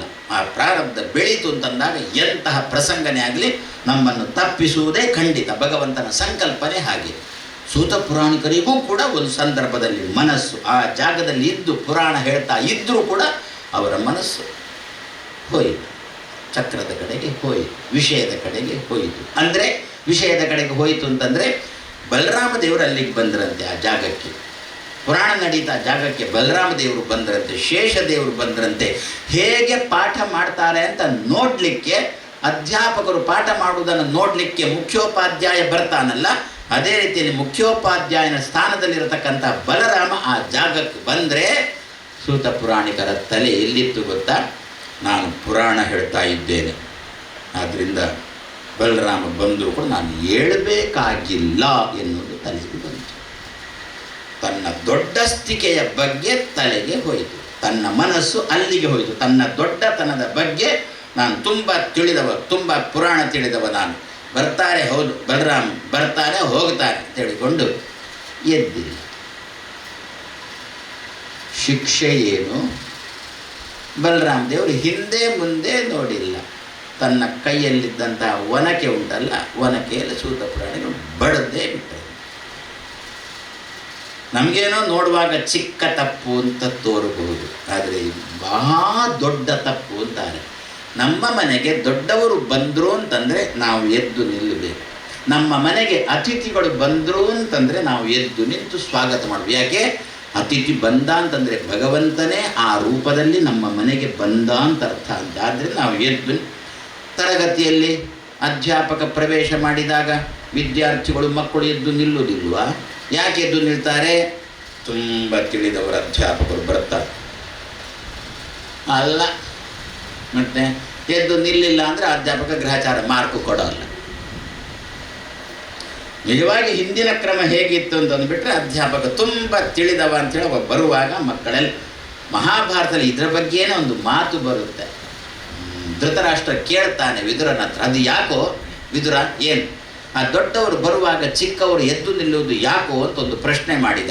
ಅದಕ್ಕೆ ವಿದುರ ಕೊಟ್ಟ ಉತ್ತರ ಏನು ಅಂತಂದರೆ, ಊರ್ಧ್ವಂ ಪ್ರಾಣಾಹ ಉತ್ಕ್ರಮಂತಿ ಯೂನಃ ಸ್ಥವಿರ ಆಗತೆ. ದೊಡ್ಡವರು ಸ್ಥವಿರ ಅಂದರೆ ದೊಡ್ಡವರು ಬಂದಾಗ ಯೂನಃ ಚಿಕ್ಕವರದ್ದು ಕೂತವರದ್ದು ಪ್ರಾಣ ಹೇಳ್ತದೆ ಅಂತೆ. ದೊಡ್ಡವರು ಬಂದರು ಎದ್ದು ನಿಲ್ಲೋಣ ಅಂಥೇಳಿ ಇಲ್ಲಿದ್ದಂಥ ಪ್ರಾಣ ಹೇಳ್ತದಂತೆ. ನಾವು ಕೂತಿರ್ತೇವೆ, ಪ್ರಾಣ ಎದ್ದು. ಹಾಗೆ ಕೂತದ್ದು ಯಾವುದು? ಪ್ರಾಣ ಎದ್ದಿದೆ. ಕೂತದ್ದೇನು? ಕೂತದ್ದೇ ಹೆಣ ಮತ್ತೆಂತ ಅಷ್ಟೇ ತಾನೇ. ಊರ್ಧ್ವಂ ಪ್ರಾಣಾಹ ಉತ್ಕ್ರಮಂತಿ, ಇದು ಮಹಾಭಾರತದಲ್ಲಿ ವ್ಯಾಸರು ವಿದುರನ ಮೂಲಕ ಕೊಟ್ಟ ಸಂದೇಶ. ಊರ್ಧ್ವಂ ಪ್ರಾಣಾಹ ಉತ್ಕ್ರಮಂತಿ, ಪ್ರಾಣಗಳು ಮೇಲ್ಮುಖವಾಗಿ ಹೇಳ್ತವೆ. ಯಾಕೆ? ದೊಡ್ಡವರು ಬಂದರು ಅಂತ ಗೌರವಿಸಲಿಕ್ಕೆ. ಊರ್ಧ್ವಂ ಪ್ರಾಣಾಹ ಉತ್ಕ್ರಮಂತಿ, ಯಾರದ್ದು? ಯೂನಃ ಚಿಕ್ಕವರದ್ದು. ಯಾವಾಗ? ಸ್ಥವಿರ ದೊಡ್ಡವರು ಆಗದೆ ಬರುತ್ತಿರೋದು. ಆವಾಗ ಇವ ಏನು ಮಾಡ್ತಾನಂತೆ? ಕೂತವ ತಟ್ಟನೆ ಎದ್ದು ನಿಲ್ತಾನಂತೆ. ಎದ್ದು ನಿಂತು ಪ್ರತ್ಯುತ್ಥಾನ ಅಭಿವಾದಾಭ್ಯಾಂ, ಎದ್ದು ನಿಂತು ಅವರಿಗೆ ಗೌರವ ಮಾಡಿ ಪುನಃ ಎದ್ದ ಪ್ರಾಣವನ್ನು ಸಂಸ್ಥಾಪಯಿಷ್, ಪುನಃ ತನ್ನಲ್ಲಿ ಕೂಡಿಸಿಕೊಳ್ತಾನೆ ಅಂತೆ. ಆದ್ದರಿಂದ ದೊಡ್ಡವರು ಬಂದಾಗ ನಾವು ಎದ್ದಿಲ್ಲ, ಸತ್ಯವು ಅಂತ. ಅದನ್ನೇ ಬಲರಾಮ ಮಾಡಿದ್ದು. ಬಲರಾಮ ದೇವರು ಬಂದಾಗ ಸೂತ ಪುರಾಣಿಕರಿಂದ ಎಷ್ಟೋ ಎತ್ತರದವರು ಬಲರಾಮ ದೇವರು. ಅವರು ಬಂದಾಗ ಸೂತ ಪುರಾಣಿಕರು ಎದ್ದಿಲ್ಲ ಅಂದರೆ ಸತ್ತಂತೆ, ಕೊಂದೆವು, ವನಕೆಯಿಂದ ಕೊಂದೆವು. ಋಷಿಗಳು ಬೊಬ್ಬೆ ಹಾಕಿದ್ರು.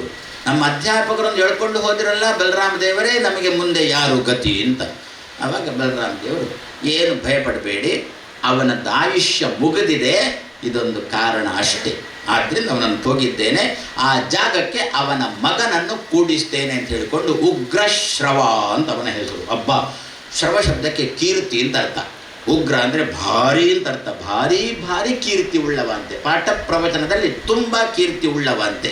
ಅವನನ್ನು ಆ ಜಾಗದಲ್ಲಿ ಕೂಡಿಸಿ ಅವನಿಂದ ಪಾಠ ಪ್ರವಚನ ಉಪನ್ಯಾಸವನ್ನು ಮುಂದುವರಿಸಿದವ ಬಲರಾಮ. ಹಾಗಾದರೆ ನೈಮಿಷಾರಣ್ಯ ಕ್ಷೇತ್ರ ಎಂಥದ್ದು ಅಂತಂದು ಬಿಟ್ಟರೆ, ಒಬ್ಬ ವ್ಯಕ್ತಿಯ ಮನಸ್ಸು ಆ ನಮ್ಮ ಮನೆ ದೇವರ ಕೊನೆ ನೈಮಿಷಾರಣ್ಯ ಅಂತ ಮಾಡೋಣ. ಹಾಗಾದರೆ ಪ್ರತಿ ದಿವಸ ಒಂದು ಅರ್ಧ ಗಂಟೆನೋ ಮುಕ್ಕಾಲು ಗಂಟೆಯಲ್ಲಿ ಎಷ್ಟೋ ಹೊತ್ತು ಕೊಡ್ತೇವೆ. ದೇವಸ್ಥಾನ ದೇವರ ಪೂಜೆ ಮಾಡೋದು, ಮಠದಲ್ಲಿ ಸ್ವಾಮಿಗಳು ದೇವರ ಪೂಜೆ ಮಾಡೋದು. ಇಂತಹ ಸಂದರ್ಭದಲ್ಲಿ ನಮ್ಮ ಮನಸ್ಸು ಬೇರೆ ಕಡೆಗೆ ಹೋಗದೆ ಭಗವಂತನ ಕಡೆಗೆ ನೆಟ್ಟಿರಬೇಕು ಅಂತಾದರೆ ನೈಮಿಷಾರಣ್ಯವನ್ನು ಚಿಂತನೆ ಮಾಡಿಕೊಂಡೆವು ಅಂತಂದರೆ ಮನಸ್ಸಿಗೂ ವಿಷಯ ಪದಾರ್ಥಗಳಿಗೂ ಸಂಪರ್ಕವನ್ನು ಕಲ್ಪಿಸುವ, ಜೀವನಿಗೂ ವಿಷಯ ಪದಾರ್ಥಗಳಿಗೂ ಸಂಪರ್ಕವನ್ನು ಕಲ್ಪಿಸುವ ನೇಮಿಯಂತೆ ಇರತಕ್ಕಂಥ ಮನಸ್ಸು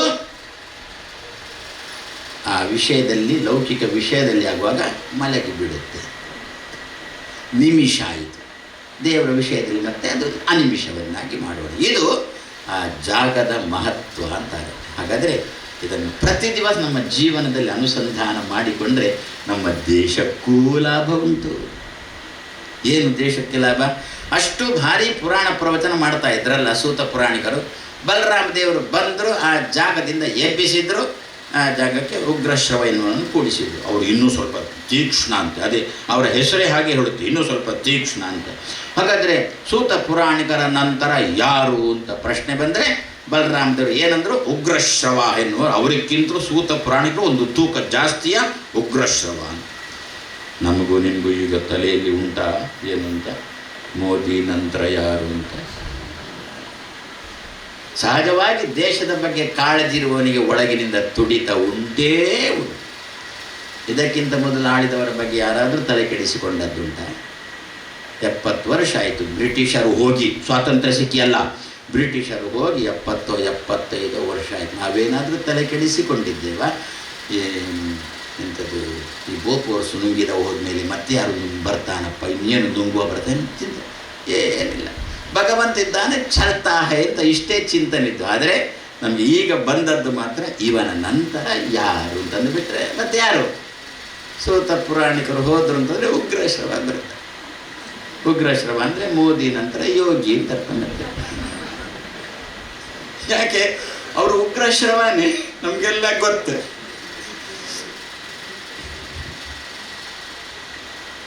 ಒಂದು ಚೂರು ಚೂರು ಬರೇ ತೀಪೇನೆ ತಿನ್ನೊಂದು ಪೊಂಡ ರುಚಿ ಹಾಕ್ರಿ, ತಿಂದ್ರೆ ಹಾಕ್ರಿ. ಯಾಕೆ ಮಧ್ಯಾಹ್ನ ಒಂದು ಚೂರು ಚೂರು ಖಾರ ಅಂತ ಲೆಕ್ಕ, ಒಂದು ಖಾರದಂತ ಏನಾದರೂ ಒಂದು ಚೂರು ಕೊಡ್ತಾ ಇದ್ದೆ. ಯಾರೋ ಒಬ್ಬ ಕಸ ಬಿಸಾಡಿದಂತೆ ವಾಜಪೇಯಿಯವರ ಅಂಗಳಕ್ಕೆ. ವಾಜಪೇಯಿಯವರೇ ಹೆಕ್ಕಿದ್ದು ಆ ಕಸವನ್ನು. ಸ್ವಲ್ಪ ದಿವಸ ಹೋದ ಮೇಲೆ ಮೋದಿಯವರ ಅಂಗಳಕ್ಕೆ ಯಾರೋ ಕಸ ಬಿಸಾಡಿದ. ಮೋದಿಯವರು ಅವನನ್ನೇ ಕರೆದ್ರಂತೆ, ಕಸ ಹಾಕಿದವನನ್ನೇ ಕರೆದ್ರಂತೆ. ಅವನಿಂದ ಹೆಕ್ಕಿಸಿ ಮುಂದೆ ಹಾಕಬೇಡ, ಇನ್ನು ಮುಂದೆ ಹಾಕಬೇಡ ಅಂತ. ಆಯ್ತಾಯ್ತು ಅಂತ ಹೇಳ್ಕೊಂಡು ಮೋದಿ ಇವನು ವಾಜಪೇಯಿಗಾಗುವಾಗ ಆಯ್ತಾಯ್ತು ಅಂತ ಹೇಳಕ್ಕೆ ವಾಜಪೇಯಿ ಹೆಕ್ತಾರೆ ಅಂತ ಹೇಳ್ಕೊಂಡು ಹಾಕ್ತಾನೇ ಇದ್ದ ಕಸ. ಮೋದಿಗಾಗುವಾಗ ಮಾತ್ರ ಅವನನ್ನೇ ಕರೆದು ಅವನಿಂದ ಕಸ ಹೆಕ್ಕಿಸಿದ್ರಂತೆ. ಯೋಗಿ ಅಂಗಳಕ್ಕೂ ಕಸ ಹಾಕಿದಂತೆ. ಯೋಗಿ ಅವನನ್ನೇ ಕರೆದು ಕಸ ಹೆಕ್ಕಿಸಿದ. ಯಾರು ಕಸ ಹಾಕಿದ್ದಾನೋ ಅವನಿಂದ ಕಸ ಹೆಕ್ಕಿಸಿ ಮರು ದಿವಸ ಆ ಹಾಕಿದವನ ಮನೆಗೆ ಬುಲ್ಡೋಜರ್ ಬಂದಾಯಿತು. ಆದ್ದರಿಂದ ಮೋದಿ ಸೂತ ಪುರಾಣಿಕರು ಅಂತಾದರೆ ನಮ್ಮ ಯೋಗಿ ಉಗ್ರಶ್ರವ ಅಂತ ಹೇಳಿಕೊಂಡು. ಆದ್ದರಿಂದ ಅಂದರೆ ದೇಶಕ್ಕೆ ನಮ್ಮದೇನಾದರೂ ಕೊಡುಗೆ ಬೇಕೇ ಬೇಕಲ್ಲ. ನಾವು ಈ ದೇಶದಿಂದ ಉಣ್ತೇವೆ ಅಂತಾದ ಮೇಲೆ ನಾವೇನು ಈ ದೇಶದಲ್ಲೇ ಉಂಡು ದೇಶಕ್ಕೇನೆ ದ್ರೋಹ ಬಗೀಲಿಕ್ಕೆ ನಾವೇನು ಇವರಲ್ಲ. ಇವರಂದರೆ ಗೊತ್ತಾಯ್ತಲ್ಲ, ಸುಮ್ಮನೆ ಪವಿತ್ರ ಜಾಗದಲ್ಲಿ ಅವರ ಹೆಸರು ಯಾಕೆ ಹೇಳಬೇಕು? ನಾವೇನು ಇವರಲ್ಲ. ಹಾಗಾದರೆ ಏನಾದರೂ ಕೊಡುಗೆ ಕೊಡಬೇಕು. ಹಾಗಾದರೆ ಪ್ರತಿ ದಿವಸ ನೈಮಿಷಾರಣ್ಯ ಬಲರಾಮ ದೇವರ ಚಿಂತನೆ ಮಾಡೋಣ. ಆ ಸೂತ ಪುರಾಣಿಕರು ಚೆನ್ನಾಗಿ ಪುರಾಣ ಹೇಳುವವರು ಆದರೂ ಕೂಡ ಅವರ ಅವಧಿ ಮುಗಿದ ಮೇಲೆ ಅವರನ್ನು ಆ ಜಾಗದಿಂದ ಕದಲಿಸಿ ಆ ಜಾಗಕ್ಕೆ ಹೇಗೆ ಉಗ್ರಶ್ರವ ಎನ್ನುವರನ್ನು ಬಲರಾಮ ದೇವರು ತಂದರೋ ಅದೇ ರೀತಿಯಲ್ಲಿ ಬಲರಾಮ ದೇವರೇ ನಮ್ಮ ದೇಶ ಅನ್ನತಕ್ಕಂಥ ನೈಮಿಷಾರಣ್ಯಕ್ಕೂ ಕೂಡ ಇಂತಹ ವ್ಯವಸ್ಥೆಯನ್ನು ನೀವು ಮಾಡಬೇಕೆನ್ನುವುದೇ ನೈಮಿಷೇ ಅನಿಮಿಷ ಕ್ಷೇತ್ರೇ ಮುನಯ ಶೌನಕಾದಯ ಸತ್ರಂ ಸ್ವರ್ಗಾಯ ಲೋಕಾಯ ಸಹಸ್ರ ಸಮಂ ಆಶತ. ಆದ್ದರಿಂದ ಏನು ನಿರಂತರವಾಗಿ ಯಜ್ಞ ಮಾಡಲಿಕ್ಕೆ ಅವರಿಗೆ ಅನುಕೂಲ ಆಯಿತು. ಯಾಕೆ? ನೇಮಿ ಕಳಚಿದೆ. ವಿಷಯ ಪದಾರ್ಥಕ್ಕೂ ಜೀವನಿಗಿರತಕ್ಕಂಥ ಮನಸ್ಸೆಂಬ ನೇಮಿ ಅಲ್ಲಿ ಕಳಚಿ ಬಿದ್ದಿದೆ. ಆದ್ದರಿಂದ ಆರಾಮವಾಗಿ ನಮ್ಮ ಮಕ್ಕಳನ್ನು ವಿದ್ಯಾರ್ಥಿ ನಿಲಯಕ್ಕೆ ಕಳಿಸ್ತೇವ ಓದಿಸಲಿಕ್ಕೆ ಅಂತ ಹೇಳಿಕೊಂಡು 4 ದಿವಸ ಇರುತ್ತೆ ಅಲ್ಲಿ. 5ನೇ ದಿವಸ ಬ್ಯಾಗ್ ಹಿಡ್ಕೊಂಡು ಮನೆಗೆ ಬಂದಾಯಿತು. ಕೇಳಿದರೆ ಅಧ್ಯಾಪಕನ ಹತ್ರ ಕೇಳಿದರೆ ಅವರು ಕೊಡುವ ಉತ್ತರ ನಿಮ್ಮ ಮಗುವಿಗೆ ಹೋಮ್ ಸಿಕ್ ಅಂತ. ಅದೊಂದು ಕಾಯಿಲೆ, ಅದರ ಹೆಸರೇ ಹೋಮ್ ಸಿಕ್. ಮನೆಗೆ ಸಿಕ್ಕೋ ಇವನಿಗೆ ಸಿಕ್ಕೋ ಗೊತ್ತಿಲ್ಲ. ಇವಂತೂ ಅಲ್ಲೇ ಬಿಟ್ಟರೆ ಯಾರಿಗೂ ಸಿಕ್ಕೋಲ್ಲ, ಅಷ್ಟಂತೂ ಆಗುತ್ತೆ. ಹಾಗಾದರೆ ಇಂತಹ ಪ್ರಸಂಗಗಳು ನಮ್ಮ ಜೀವನದಲ್ಲಿ ಬರುವುದು ಸಹಜ. ಮಗುವನ್ನು ಓದಿಸಬೇಕು ಅಂತ ಹೇಳಿಕೊಂಡು ಅಲ್ಲಿಗೆ ಕಳಿಸ್ತೇವೆ ನಾವು. ಆದರೆ ಮಗುವಲ್ಲಿ ಇರಲಿಕ್ಕೆ ಕೇಳೋದು ಹೌದಾ? ನೈಮಿಷಾರಣ್ಯವನ್ನು ಚಿಂತನೆ ಮಾಡಿ. ಯಾಕೆ? ಮಗುವಿಗೂ ಅಮ್ಮನಿಗೂ ಮಾನಸಿಕವಾದ ಒಂದು ನೇಮಿ ಉಂಟಲ್ಲ, ಸಂಬಂಧ. ನೈಮಿಷಾರಣ್ಯ ಚಿಂತನೆ ಮಾಡಿಬಿಟ್ರೆ ಅಮ್ಮನ ಬಗ್ಗೆ ಮಗುವಿಗೆ ಇರತಕ್ಕಂತಹ ಮನಸ್ಸು ಕುಂಠಿತ ಆಗುತ್ತೆ. ಅಧ್ಯಯನದ ಕಡೆಗೆ ಮನೆಯ ಕಡೆಗೆ ಮಗು ನಿಮಿಷ ಆಗುತ್ತೆ, ಅಧ್ಯಯನದ ಕಡೆಗೆ ಮಗು ಅನಿಮಿಷ ಆಗುತ್ತೆ. ಇದು ನೈಮಿಷ ಅನಿಮಿಷ ಕ್ಷೇತ್ರದ ಮಹತ್ವ ಅಂತೇಳಿ ಅದಕ್ಕೋಸ್ಕರನೇ ವ್ಯಾಸರು ಆ ಕ್ಷೇತ್ರದ ಹೆಸರನ್ನು ಇಲ್ಲಿ ಉಲ್ಲೇಖ ಮಾಡಿದ್ದಾರೆ. ಇಂತಹ ಜಾಗದಲ್ಲಿ ಸೂತ ಪುರಾಣಿಕರು ಸೂತ ಶೌನಕರ ಸಂವಾದದಂತೆ ಏನು ಆರಂಭ ಆಗುವುದೇ ಜನ್ಮಾದಿ ಅಸ್ಯ ಯತಃ ಸತ್ಯಂ ಪರಂ ಧೀಮಹಿ ಅಂತ ಹೇಳಿಕೊಂಡು. ಏನು? ಜನ್ಮಾದಿ ಅಸ್ಯ ಯತಃ. ಅಸ್ಯ ಅಂದರೆ ನೋಡಿದ್ದೆವು ನಾವು ನೀವು ಕಾಣತಕ್ಕಂಥ ಈ ಜಗತ್ತು ಯಾರಿಂದ ಸೃಷ್ಟಿಯಾಯಿತೋ ಇವನಿಂದ ಅಂತ ತೋರಿಸೋಣ ಅಂದರೆ ಅವ ಕಣ್ಣೆದುರಿಗೆ ಇಲ್ಲ. ಅವನ ಕೆಲಸ ಉಂಟು, ಅವ ಕಣ್ಣಿಗೆ ಕಾಣಿಸೋಲ್ಲ. ಆದ್ದರಿಂದ ಅವನಿಗೆ ನಮಸ್ಕಾರ ಅಂತಂದು. ಸತ್ಯಂ ಪರಂ ಧೀಮಹಿ. ಇಂತಹ ಸತ್ಯ ನೆಮ್ಮದಿಯಿಂದ ಇರತಕ್ಕಂತಹ ಗೊತ್ತಿಲ್ಲ ಅಂತ ಹೇಳುವ ಪ್ರಸಂಗ ಇಲ್ಲದಿರುವ ಆ ಭಗವಂತನಿಗೆ ನನ್ನ ನಮಸ್ಕಾರ, ಅವನನ್ನು ಧ್ಯಾನ ಮಾಡೋಣ ಅಂತ. ಏನು ಹಾಗಾದರೆ ಜಗತ್ತಿಗೆ ಜನ್ಮಾದಿಗಳು ಯಾರಿಂದ ಆಯಿತೋ? ಮೊದಲು ಇದು ನೋಡೋಣ. ಜನ್ಮಾದಿಗಳು 6 ಅಂತ ಅದನ್ನು ನೋಡೋಣ. 8 ಅಂತ ಪುನಃ ಬೇರೆ ಉಂಟು, ಅದರಲ್ಲಿ ಇದು ಸ್ವಲ್ಪ ಆಚೆ ಈಚೆ ಸೇರುತ್ತೆ.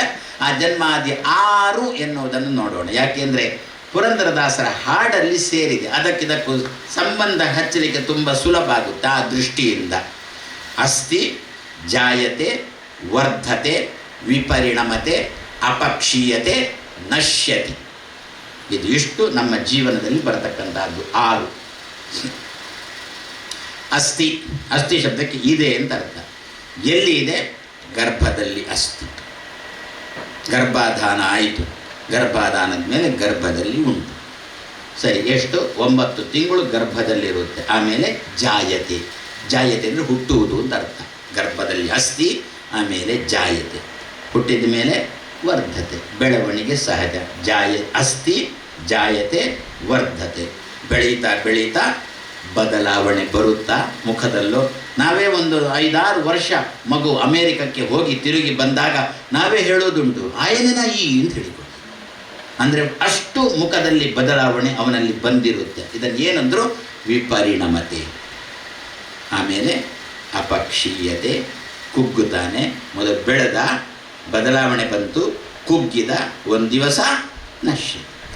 ಅಸ್ಥಿ, ಜಾಯತೆ, ವರ್ಧತೆ, ವಿಪರಿಣಮತೆ, ಅಪಕ್ಷೀಯತೆ. ಅಪಕ್ಷೀಯತೆ ಅಂದರೆ ಕುಗ್ಗುತ್ತಾನೆ, ಕೊನೆಯದ್ದು ನಶ್ಯತೆ.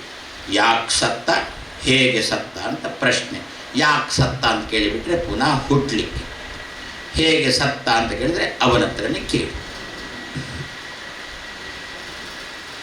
ಇದು 6 ನಮ್ಮ ದೈನಂದಿನ ಜೀವನದಲ್ಲಿ ಅಲ್ವೋ? ಯಾರಿಂದ?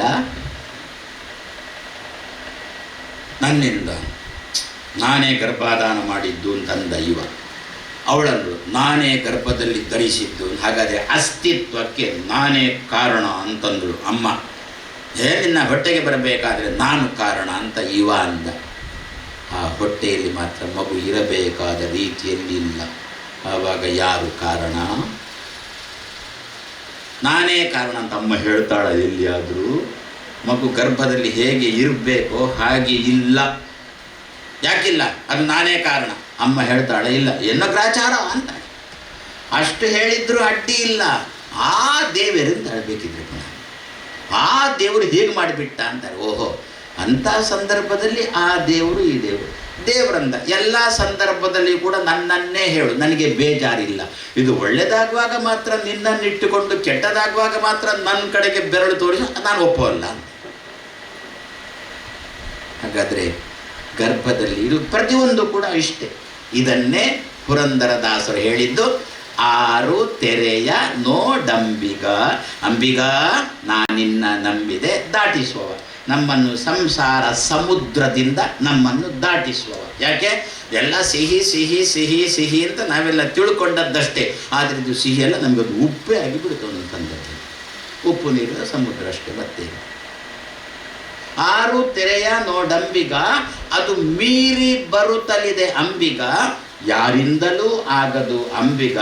ಅದನ್ನು ನಿವಾರಿಸಿ ದಾಟಿಸೋ ಅಂಬಿಗ. ಅಂಬಿಗ ನಾನಿನ. ಏನರ್ಥ? ಇದೇ ಅರ್ಥ. ಅಸ್ಥಿ, ಗರ್ಭದಲ್ಲಿ ಮಗು ಇರಬೇಕಲ್ಲ, ಮಗು ಹೀಗೆಯೇ ಇರಬೇಕು ಅಂತೊಂದು ನಿಯಮ ಉಂಟ. ಗರ್ಭಾಧಾನ ಆಗಿ 2 ತಿಂಗಳಾಗಿಲ್ಲ, ವೈದ್ಯರ ಬಳಿಗೆ ಹೋದರೆ ವೈದ್ಯರಂದರು ರೆಸ್ಟ್. 8-9 ತಿಂಗಳು ಗರ್ಭದಲ್ಲಿ ಮಗು ರೆಸ್ಟ್ ರೆಸ್ಟ್ ರೆಸ್ಟ್ ಅಂತ ಮಾಡಿ ಹುಟ್ಟಿದ ಮೇಲೆ ರಸ್ಟ್ ಹಿಡಿದೋಯ್ತು ಆ ಮಗು.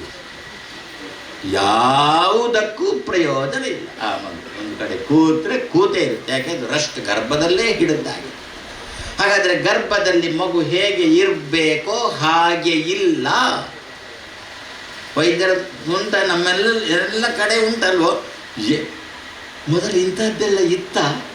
ಯಾವ ವೈದ್ಯ ಇದ್ದ? ಅದು ಕೂಡ ಹೇಗೆ ಅಂತಂದುಬಿಟ್ರೆ 7-7, 8-8 ಹಡಿತಾ ಇದ್ರು ಅಮ್ಮಂದಿರು. ನಾವೇ 9 ಜನ ಅಣ್ಣ ತಮ್ಮಂದಿರು.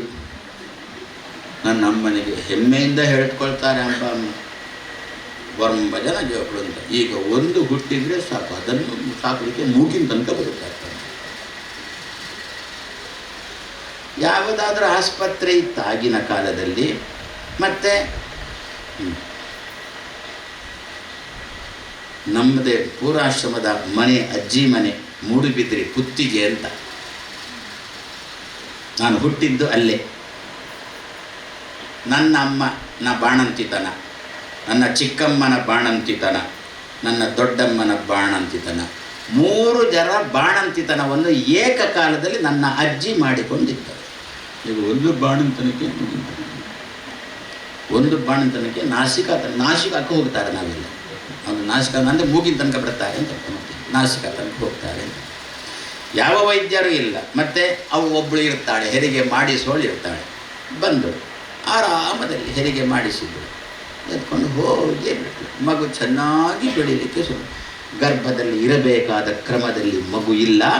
ವೈದ್ಯ ಅಂದ, ಏನೋ ಮಗು ಒಂಚೂರು ಆಚೆ ಈಚೆ ಆಗಿದೆ ಗರ್ಭದಲ್ಲಿ, ಆದ್ದರಿಂದ ನೀವು ಸ್ವಲ್ಪ ಇನ್ನು ಎಚ್ಚರಿಕೆ ತಗೊಳ್ಬೇಕು.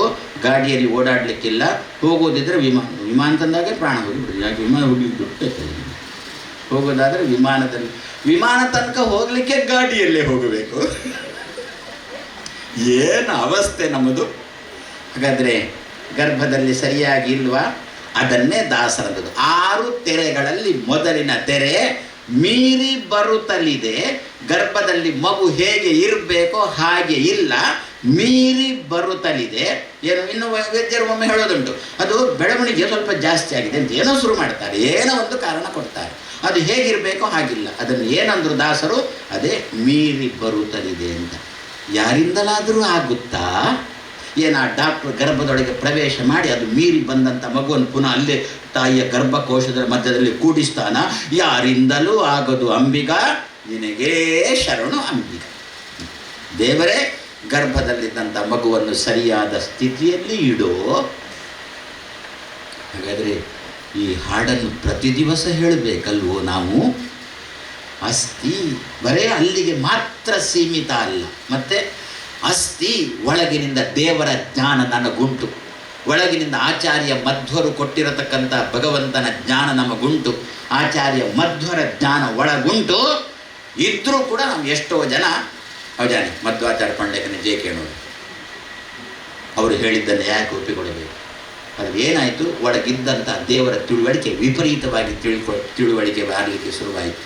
ಆವಾಗ ದೇವರಿಗೇನೆ ಬೊಬ್ಬಿಡಬೇಕು. ಒಳಗೆ ಅಸ್ಥಿ ಆಚಾರ್ಯ ಮಧ್ವರಂದರೆ ಏನು ಅಂತ ಗೊತ್ತು ಅವನಿಗೆ, ವಾಯುದೇವರ ಅವತಾರ ಅಂತ ಗೊತ್ತಿದ್ರೂ ಕೂಡ ಮಧ್ವರನ್ನು ಯಕ್ಕಶ್ಚಿತ ಸನ್ಯಾಸಿ ಅಂತ ಹೇಳ್ತಾರೆ. ವ್ಯಾಸರು ಭಗವಂತನ ಅವತಾರ ಅಂತ ಗೊತ್ತು, ಆದರೂ ಕೂಡ ವ್ಯಾಸ ಕಷ್ಟನ ಋಷಿ ಅಂತ ಅಂದುಬಿಟ್ಟ, ಯಾರೋ ಒಬ್ಬ ಋಷಿ ಅಂತ ಅಂದುಬಿಟ್ಟ. ಹಾಗಾದರೆ ದೇವರ ಬಗ್ಗೆ ನಮಗೆ ಏನು ಒಳಗಿನಿಂದ ತಿಳುವಳಿಕೆ ಉಂಟು ಅದು ಸರಿಯಾಗಿ ಇರಬೇಕು. ದೇವರ ಬಗ್ಗೆ ನೀನು ಬಾಕಿದ್ದನ್ನೆಲ್ಲ ನೀವೇ ತಿಳ್ಕೊಳ್ಳಿ. ಒಬ್ಬ ವ್ಯಕ್ತಿಯ ಬಗ್ಗೆ ನಮಗೊಂದು ತಿಳುವಳಿಕೆ ಬಂದಾಗ ಆ ತಿಳುವಳಿಕೆ ಸರಿಯಾಗಿರಬೇಕು. ವಿಪರೀತವಾದ ತಿಳುವಳಿಕೆ ಕೂಡದು. 6 ತೆರೆಯ ನೋಡಂಬಿಗ, ಮೊದಲನೇ ತೆರೆ ಮೀರಿ ಬರುತ್ತಲಿದೆ. ಗರ್ಭದಲ್ಲಿ ಹೇಗಿರಬೇಕು ಹಾಗಿಲ್ಲ, ಅದು ಸರಿಯಾದ ಜಾಗದಲ್ಲಿ ಕೂಡಿಸೋ.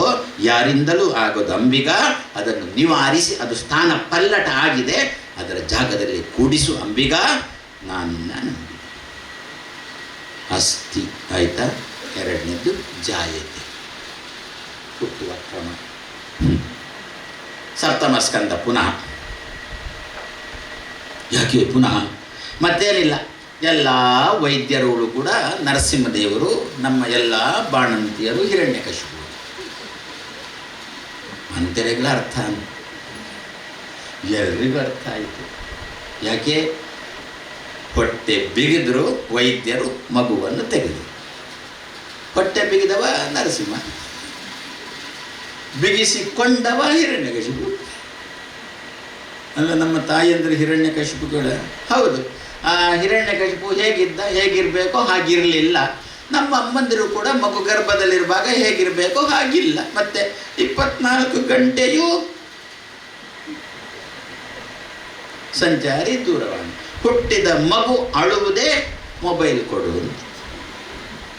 ಯಾರು ಹೊಣೆ, ಯಾರು ಜವಾಬ್ದಾರಿ?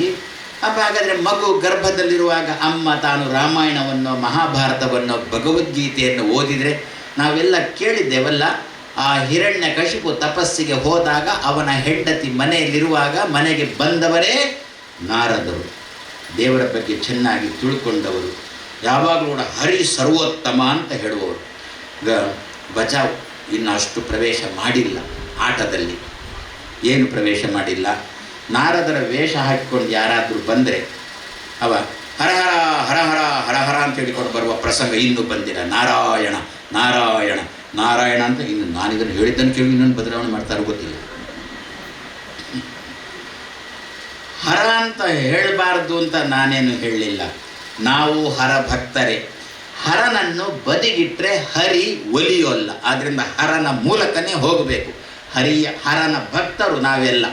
ಆದರೆ ದೇವರ ಬಗ್ಗೆ ಚಿಂತನೆ ಮಾಡುವಾಗ ಮಾತ್ರ ಹರ ಬೇರೆ ಹರಿ ಬೇರೆ, ಹರ ಹರಿ ಒಂದು ಎನ್ನತಕ್ಕಂಥ ಚಿಂತನೆ ಮಾಡಬೇಡಿ ಎನ್ನುವುದೇ ಈ ಶಾಸ್ತ್ರದ ಸಂದೇಶ. ಅದರಿಂದ ಪ್ರಸಂಗ ನಮ್ಮಲ್ಲಿರುತ್ತಾ? ವೈದ್ಯ 9ನೇ ತಿಂಗಳಿಗೆ ವೈದ್ಯನ ಬಳಿಗೆ ಹೋದಾಗ ವೈದ್ಯ ಅಂತಾನೆ, ಈ ಮಗು ಎಂಥದ್ದು ನಿಮ್ಮದೇ ಧಾಟಿಯಲ್ಲಿ ಮಾತಾಡಬೇಕು, ನಾನು ಅದನ್ನು ನಿಮಗೆ ತಿಳಿಸಿಕೊಂಡು ಹೋಗಿ 10 ವಾಕ್ಯ ಬೇಕಾಗುತ್ತೆ. ಇದು 2 ಶಬ್ದದಲ್ಲಿ ನಾರ್ಮಲ್ ಡೆಲಿವರಿ. ವೈದ್ಯ ಅಂದ, ಆಗೋಲ್ಲ ಅಂದ. ನಮ್ಮ ಲೌಕಿಕ ಜೀವನಕ್ಕೂ ಕೂಡ ಚೆನ್ನಾಗಿ ಇದನ್ನು ಹೊಂದಾಣಿಕೆ ಮಾಡಲಿಕ್ಕೆ ಬರುತ್ತೆ. ಈಗಿನ ವಾತಾವರಣದ ನಾವು ನೋಡ್ತಾ ಇರ್ತೇವೆ. ಏನು ತಾಕತ್ತಿರುತ್ತೆ ಅವನಿಗೆ, ಮೇಲಿನ ಸ್ಥಾನದಲ್ಲಿ ಕೂತ್ಕೊಳ್ಳಿಕ್ಕೆ ಬೇಕಾದ ತಾಕತ್ತಿರುತ್ತೆ, ಆದರೆ ಜಾತಿ ಅಡ್ಡ ಬರುತ್ತೆ ಮೇಲೆ ಕೂತ್ಕೊಳ್ಳಿಕ್ಕೆ.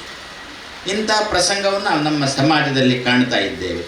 ಒಳ್ಳೆಯ ಅರ್ಹತೆ ಇದೆ, ಮೇಲೆ ಕೂತ್ಕೊಂಡು ಕೆಲಸ ಮಾಡಿಸುವ ಅರ್ಹತೆ ಇದೆ, ಆದರೆ ಅವನಿಗೆ ಎತ್ತರದ ಸ್ಥಾನ ಸಿಗ್ತಾ ಇಲ್ಲ. ಇದನ್ನು ನಾವು ಅನುಭವಿಸ್ತಾ ಇದ್ದೇವೆ ಅಲ್ವೋ? ಏನಿದು? ಎಲ್ಲಿ ಅವನಿಗೆ ಅಸ್ತಿತ್ವ ಬೇಕೋ, ಯಾವ ಸ್ಥಾನದಲ್ಲಿ ಅವ ಇರಬೇಕೋ ಆ ಸ್ಥಾನದಲ್ಲಿ ಅವ ಇಲ್ಲ. ಹೌದಾ? ಹಾಗಾದರೆ 6 ತೆರೆಯ ನೋಡಂಬಿಗ ಅದು ಮೀರಿ ಬರುತ್ತಲಿದೆ. ನನ್ನಕ್ಕಿಂತ ಕೆಳಗಿನೋ ನನ್ನಕ್ಕಿಂತ ಎತ್ತರದಲ್ಲಿ ಹೋಗಿ ಕೂತಿದ್ದಾನೆ. ಏನು ಸ್ಥಾನ ಪಲ್ಲಟ ಆಗಿದೆ. ಆದರೆ ಪಲ್ಲಟವಾದಂಥ ಸ್ಥಾನವನ್ನು ಪುನಃ ಅದೇ ಜಾಗದಲ್ಲಿ ಕೂಡಿಸಬೇಕು ಅಂತಾದರೆ 6 ತೆರೆಯ ನೋಡಂಬಿಗ, ಮೊದಲಿನ ತೆರೆ ಅಸ್ತಿತ್ವದ ತೆರೆ ಮೀರಿ ಬರುತ್ತಲಿದೆ. ನಮ್ಮ ಮಗು ಈಗ ತೊಂದರೆ ಇಲ್ಲ. ಮೊದಲೆಲ್ಲ ಹೇಗಿತ್ತು ಅಂತಂದುಬಿಟ್ರೆ ಪರೀಕ್ಷೆ ಅಂತ ಇತ್ತು. ಆ ಪರೀಕ್ಷೆಯಲ್ಲಿ ಅನುತ್ತೀರ್ಣ ಅಂತಾದರೆ ಅದೇ ತರಗತಿಯಲ್ಲಿ ಕೂತ್ಕೊಳ್ಬೇಕು ಅಂತ ಮೊದಲಿನ ಕಾಲದಲ್ಲಿತ್ತು. ಒಂದಾನೊಂದು ಕಾಲದಲ್ಲಿ, ಓಬಿರಾಯನ ಕಾಲ ಉಂಟು, ಒಂದಾನೊಂದು ಕಾಲದಲ್ಲಿತ್ತು. ಅದು 1ನೇ ತರಗತಿ ಆಗಲಿ, 2ನೇ ತರಗತಿ ಆಗಲಿ, 9ನೇ ತರಗತಿ ಆಗಲಿ, ಅವ ಅನುತ್ತೀರ್ಣ ಅಂತಾದರೆ ಅದೇ ತರಗತಿಯಲ್ಲಿ ಕೂತ್ಕೊಳ್ಬೇಕು. ಆಗೋದಿಲ್ವೋ ಶಾಲೆ ಬಿಡಬೇಕು. ಹೊರತು ಪಾಸ್ ಪಾಸ್ ಪಾಸ್. ಎಲ್ಲಿಯ ತನಕ ಪಾಸ್? 9ನೇ ತನಕ ಪಾಸ್. 10ನೇ ತರಗತಿಗೆ ಬಂದು ಅಧ್ಯಾಪಕನ ಕುತ್ತಿಗೆ ಹಿಡಿದು. ಯಾಕೆ? 2 ಬರೋಲ್ಲ.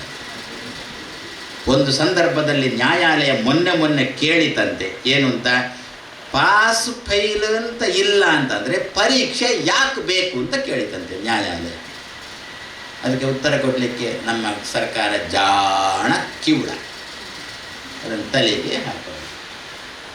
ಹಾಗಾದರೆ ನಮ್ಮ ಮಗು ಇಷ್ಟು ವರ್ಷ ಆಯಿತು, ಮಗುವಿಗೆ ಯಾವ ತರಗತಿಯಲ್ಲಿ ಇರಬೇಕು ಅದೇ ತರಗತಿಯಲ್ಲಿ ಅದು ಇರಬೇಕು ಅಂತಾದರೆ ದೇವರೇ ಏನು, ಮಗು ಇಷ್ಟು ವಯಸ್ಸಾಗಿದೆ, ಇಂತಹ ತರಗತಿಯಲ್ಲಿ ಇರಬೇಕಿತ್ತು, ಆದರೆ ಅದಕ್ಕಿಂತ ಕೆಳಗಿನ ತರಗತಿಯಲ್ಲಿ ಉಂಟು. ದೇವರೇ, ಆ ಮಗು ತನ್ನ ವಯಸ್ಸಿಗೆ ಅನುಗುಣವಾಗಿ ತರಗತಿಗೆ ಹೋಗುವಂತೆ ಮಾಡೋ. 6ರಲ್ಲಿ 1 ತೆರೆಯ ನೋಡಂಬಿಗ ಅದು ಮೀರಿ ಬರುತ್ತಲಿದೆ. ಅಸ್ತ್ಯಾಯಿತ. 2ನೇದ್ದು ಜಾಯತೆ ಬಗ್ಗೆ ಒಂಚೂರು ನೋಡಿದೆವು. ನಮ್ಮಲ್ಲಿ ಒಂದು ಕ್ರಮ ಉಂಟು. ಏನು ಗೊತ್ತಾ? ನಿಮ್ಮ ಮನೆಗೆ ಪಾದಪೂಜೆಗೆ ಅಂತ ಕರೆದರೆ ಹೆಬ್ಬಾಗಿಲಿಂದ ಕರ್ಕೊಂಡು ಒಳಗೆ ಹೋಗ್ತೀರ. ನಂತರದ ಪಾದಪೂಜೆ ನಿಮ್ಮ ಮನೆ ಹಿಂಬದಿಯ ಮನೆಯಲ್ಲಿ ಪಾದಪೂಜೆ ಅಂತ ಇಟ್ಟುಕೊಳ್ಳೋಣ. ಆವಾಗ ನಿಮ್ಮ ಮನೆಗೊಂದು ಹಿಂಬದಿಯಲ್ಲಿ ಒಂದು ಬಾಗಿಲುಂಟು. ನಾನು ಮುಟ್ಟಾಪುಣು ಅಂತ ಹೇಳಿಕೊಂಡು ಹಿಂಬದಿಯ ಬಾಗಿಲಿನಿಂದ ಹೋಗ್ತೇನೆ ಅಂದರೆ ಬಿಡ್ತೀರಾ ನೀವು? ಸ್ವಾಮಿ ಹೆಬ್ಬಾಗಿಲಿನಿಂದಲೇ ಹೊರ ಹೋಗಬೇಕು ಅಂತಂತೀರಾ? ಹಾಗಾದರೆ ಯಾವ ಬಾಗಿಲಿನಿಂದ ಗರ್ಭ ಗುಡಿಗೆ ಪ್ರವೇಶನೋ ಅದೇ ಬಾಗಿಲಿನಿಂದ ಗರ್ಭಗುಡಿಯಿಂದ ಹೊರಗೆ ಬರಬೇಕು. ಅರ್ಥನ? ಸಂತೋಷ. ಆತ್ರಿಯ ಸಂತೋಷ. ಅರ್ಥ ಆಯಿತು ಅಂತ ಭಾವಿಸ್ತೇನೆ. ಅಮ್ಮನ ಹೊಟ್ಟೆಯನ್ನು ಗರ್ಭಗುಡಿ ಅಂತ ಕರೀತೇವೆ. ಆ ಗರ್ಭಗುಡಿಯೊಳಗೆ ದೇವರನ್ನು ಪ್ರತಿಷ್ಠೆ ಮಾಡುವ ಅರ್ಚಕ ಗಂಡ. ಅವ ತನ್ನ ದೇಹದಲ್ಲಿದ್ದಂತಹ ಧಾತುವನ್ನು ತನ್ನ ಪತ್ನಿಯ ದೇಹದೊಳಗೆ ಯಾವ ದ್ವಾರದಿಂದ ಪ್ರವೇಶ ಮಾಡಿಸ್ತಾನೋ ಅದೇ ದ್ವಾರದಿಂದ ಮಗು ಬರಬೇಕು. ಅದು ಬಿಟ್ಟು ಬೇರೆ ದ್ವಾರದಿಂದ ಬಂತು. ಎರಡನೇ ತೆರೆನೂ ಮೀರಿ ಬರುತ್ತಲಿದೆ ಅಂಬಿಗಾ. ದಾಸರ ಹಾಡು ನಮ್ಮ ಜೀವನಕ್ಕೆ ಬೇಕಾದಂತೆಯೇ ಕೊಟ್ಟಿದ್ದಾರಲ್ವೋ. ಹಾಗಾದರೆ ಗರ್ಭಧಾನವನ್ನು ಆರಂಭಿಸಿಕೊಂಡು ಈ ಹಾಡು ನಾವು ಪ್ರತಿ ದಿವಸ ಹೇಳಬೇಕು. ಅಂಬಿಗಾ ನಾನಿನ್ನ ನಂಬಿದೆ, ಅಂಬಿಗಾ ನಾನಿನ್ನ ನಂಬಿದೆ ಅಂತ ಹೇಳಿಕೊಂಡು ಪ್ರತಿ ದಿವಸನೂ ಹೇಳಬೇಕು ನಮ್ಮ ಜೀವ. ಹಾಗಾದರೆ ಎರಡನೇದ್ದು ಜಾಯತೆ, ಹುಟ್ಟು ಸರಿಯಾಗಿಲ್ಲ, ಮಗುವಿನ ಹುಟ್ಟು ಸರಿಯಾಗಿಲ್ಲ, ಸರಿಯಾಗಿ ಆಗಬೇಕಲ್ವೋ. ಹಾಗಾದರೆ ಅದು ಮೀರಿ ಬರುತ್ತಲಿದೆ, ಅದನ್ನು ಸರಿ ಮಾಡು ಅಂದರೆ ವೈದ್ಯ ಹೇಳುವುದಷ್ಟೇ. ಮಗು ಏನು ತಲೆ ಗರ್ಭದಲ್ಲಿ ತಲೆ ತಿರುಗಿಸ್ತಾ ಇಲ್ಲ, ಅದು ಮೊದಲು ತಲೆ ಹೊರಗಬೇಕು ಬರಬೇಕು ಅಂತ ಕ್ರಮ ತಾನೆ. ತಲೆ ತಿರುಗಿಸ್ತಾ ಇಲ್ಲ, ಮತ್ತು ಹುಟ್ಟಿದ ಮೇಲೆ ಅಪ್ಪಮ್ಮನ ತಲೆಯನ್ನೇ ತಿರುಗಿಸಲ್ಲ.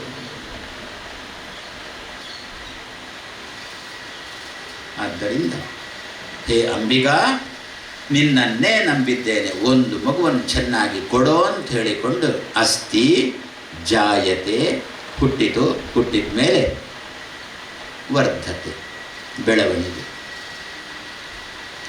ಏನು ಅಂತ ಹೇಳೋದು? ಇನ್ನೂ ಕೂಡ ಆ ಮಗು 3ನೇ ತರಗತಿಯೋ 4ನೇ ತರಗತಿಯೋ ಏನೋ 80 kg ತೂಗುತ್ತೆ ಆ ಮಗು.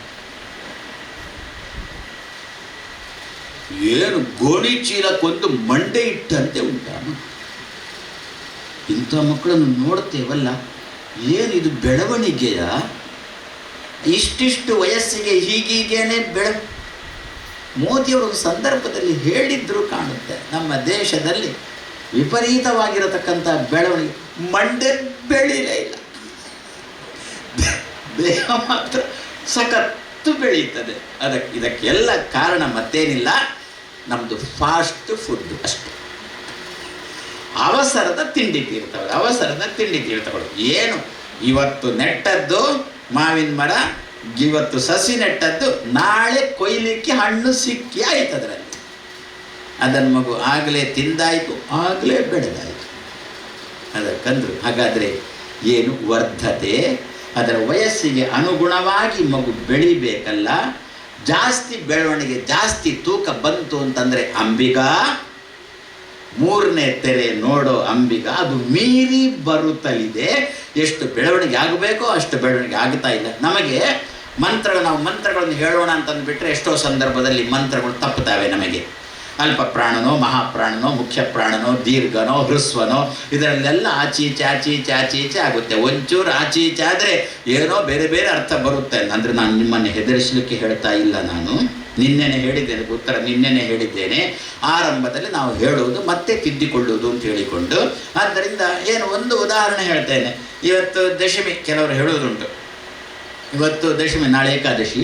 ಇವತ್ತು ದಶಮಿ ನಾಳೆ ಏಕಾದಶಿ ಕೂಡ ಇವತ್ತೇ ಅವರು ಕಂಗಾಲಾಗಲಿಕ್ಕೆ ಶುರುವಾದ, ಉಚ್ಚಾರಣೆ ಸ್ಪಷ್ಟ ಬರ್ತಾ ಇಲ್ಲ. ಇವತ್ತು ದಶಮಿ, ನಾಳೆ ಏಕಾದಶಿ, ಆದ್ದರಿಂದ ರಾತ್ರಿ ಊಟ ಮಾಡೋಲ್ಲ ನಾನು, ಮತ್ತೆ ಫಲಾರ ಅಂತ ಒಂದು, ಫಲ ಆಹಾರ ಅಂತ ಒಂದು, ಫಲಾರ ಅಂತ ಒಂದು. ಫಲ ಆಹಾರ ಅಂದರೆ ಗೊತ್ತು, ಸೇಬೋ ಮುಸುಂಬಿಯೋ ಇದು ಫಲ ಆಹಾರ. ಫಲಾರ ಅಂದರೆ ಮಾಂಸ ಅಂತ. ಇವತ್ತು ದಶಮಿ, ನಾನು ರಾತ್ರಿ ಇವತ್ತು ಫಲಾರ. ಅದೊಂದು ಒಂಚೂರು ಅಕ್ಷರ ಆಚೆ ಆದರೂ ಅರ್ಥ ಬೇರೆ ಬೇರೆ ಬೇರೆ ಬೇರೆ ಬರುತ್ತೆ. ಹೇಗೆ ನಿಮ್ಮ ಆಂಗ್ಲ ಭಾಷೆಯಲ್ಲಿ ಒಂದೇ ಸ್ಪೆಲ್ಲಿಂಗ್ ಇದ್ದರೂ ಕೂಡ ಅರ್ಥ ಬೇರೆ ಬೇರೆ ಬರುತ್ತೋ ಹಾಗೇನೆ ಇಲ್ಲಿಯೂ ಕೂಡ. ಫೈನ್ ಸ್ಪೆಲ್ಲಿಂಗ್ ಒಂದೇ, ಅರ್ಥ ಮಾತ್ರ. ಶಾಲೆಗೆ ತಡಾಗಿ ಬಂದ್ಯಾ, ಫೈನ್. 100ರಲ್ಲಿ 100 ಮಾರ್ಕ್ ಬಂತ, ಫೈನ್. ಏನು ದಂಡ ಕಟ್ಟಬೇಕು ಅಂತ ಅರ್ಥನ? 100ರಲ್ಲಿ 100 ಮಾರ್ಕ್ ಬಂದರೆ, ಅಥವಾ ಲೇಟಾಗಿ ಬಂದರೆ ಖುಷಿ ಅಂತ ಅರ್ಥನ? ಸ್ಪೆಲ್ಲಿಂಗ್ ಒಂದೇ, ಅರ್ಥ ಬೇರೆ ಬೇರೆ. ಅದೇ ರೀತಿಯಲ್ಲಿ ಇಲ್ಲಿಯೂ ಕೂಡ ಫಲಾರ. ಆದ್ದರಿಂದ ಉಚ್ಚಾರಣೆಯಲ್ಲಿ ಸ್ವಲ್ಪ ಸ್ಪಷ್ಟತೆ ಇದ್ದರೆ ತುಂಬ ಚಂದ. ಆ ಸ್ಪಷ್ಟತೆ ಬರುವ ತನಕ ಮಾಡೋಲ್ಲ ಅಂದರೆ ಸಾಯುವ ತನಕ ಬರೋಲ್ಲ. ಆದ್ದರಿಂದ ಸರಿಯಾಗಿ ನಡೆದ ಮೇಲೇ ನಾನು ನಡಿಲಿಕ್ಕೆ ಶುರು ಮಾಡ್ತೇನೆ ಅಂತ ಬೇಡ.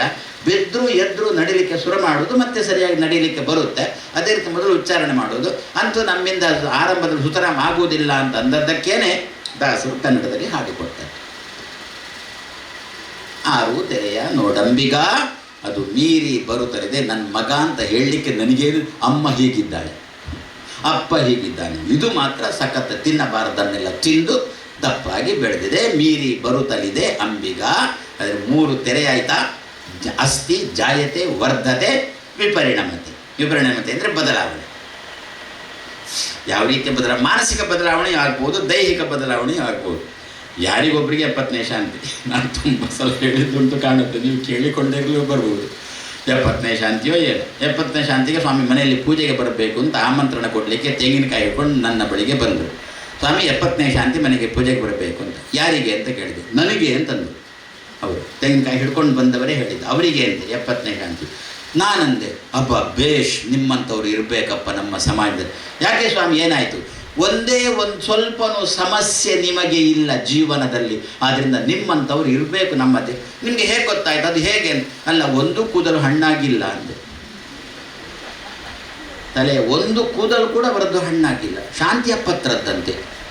ಆದರೆ ನಾನು ಕೇಳಿದ್ದು, ನಿಮಗೇನಾದರೂ ನಿಮ್ಮ ಅಪ್ಪನಿಗೂ ಅಂತ ಕೇಳಿದ್ದು. ಇಲ್ಲ, ನನಗೇನು 70ನೇ ಶಾಂತಿ ಅಂತ. ಬೇಷ್ ಅಂತಂದೆ.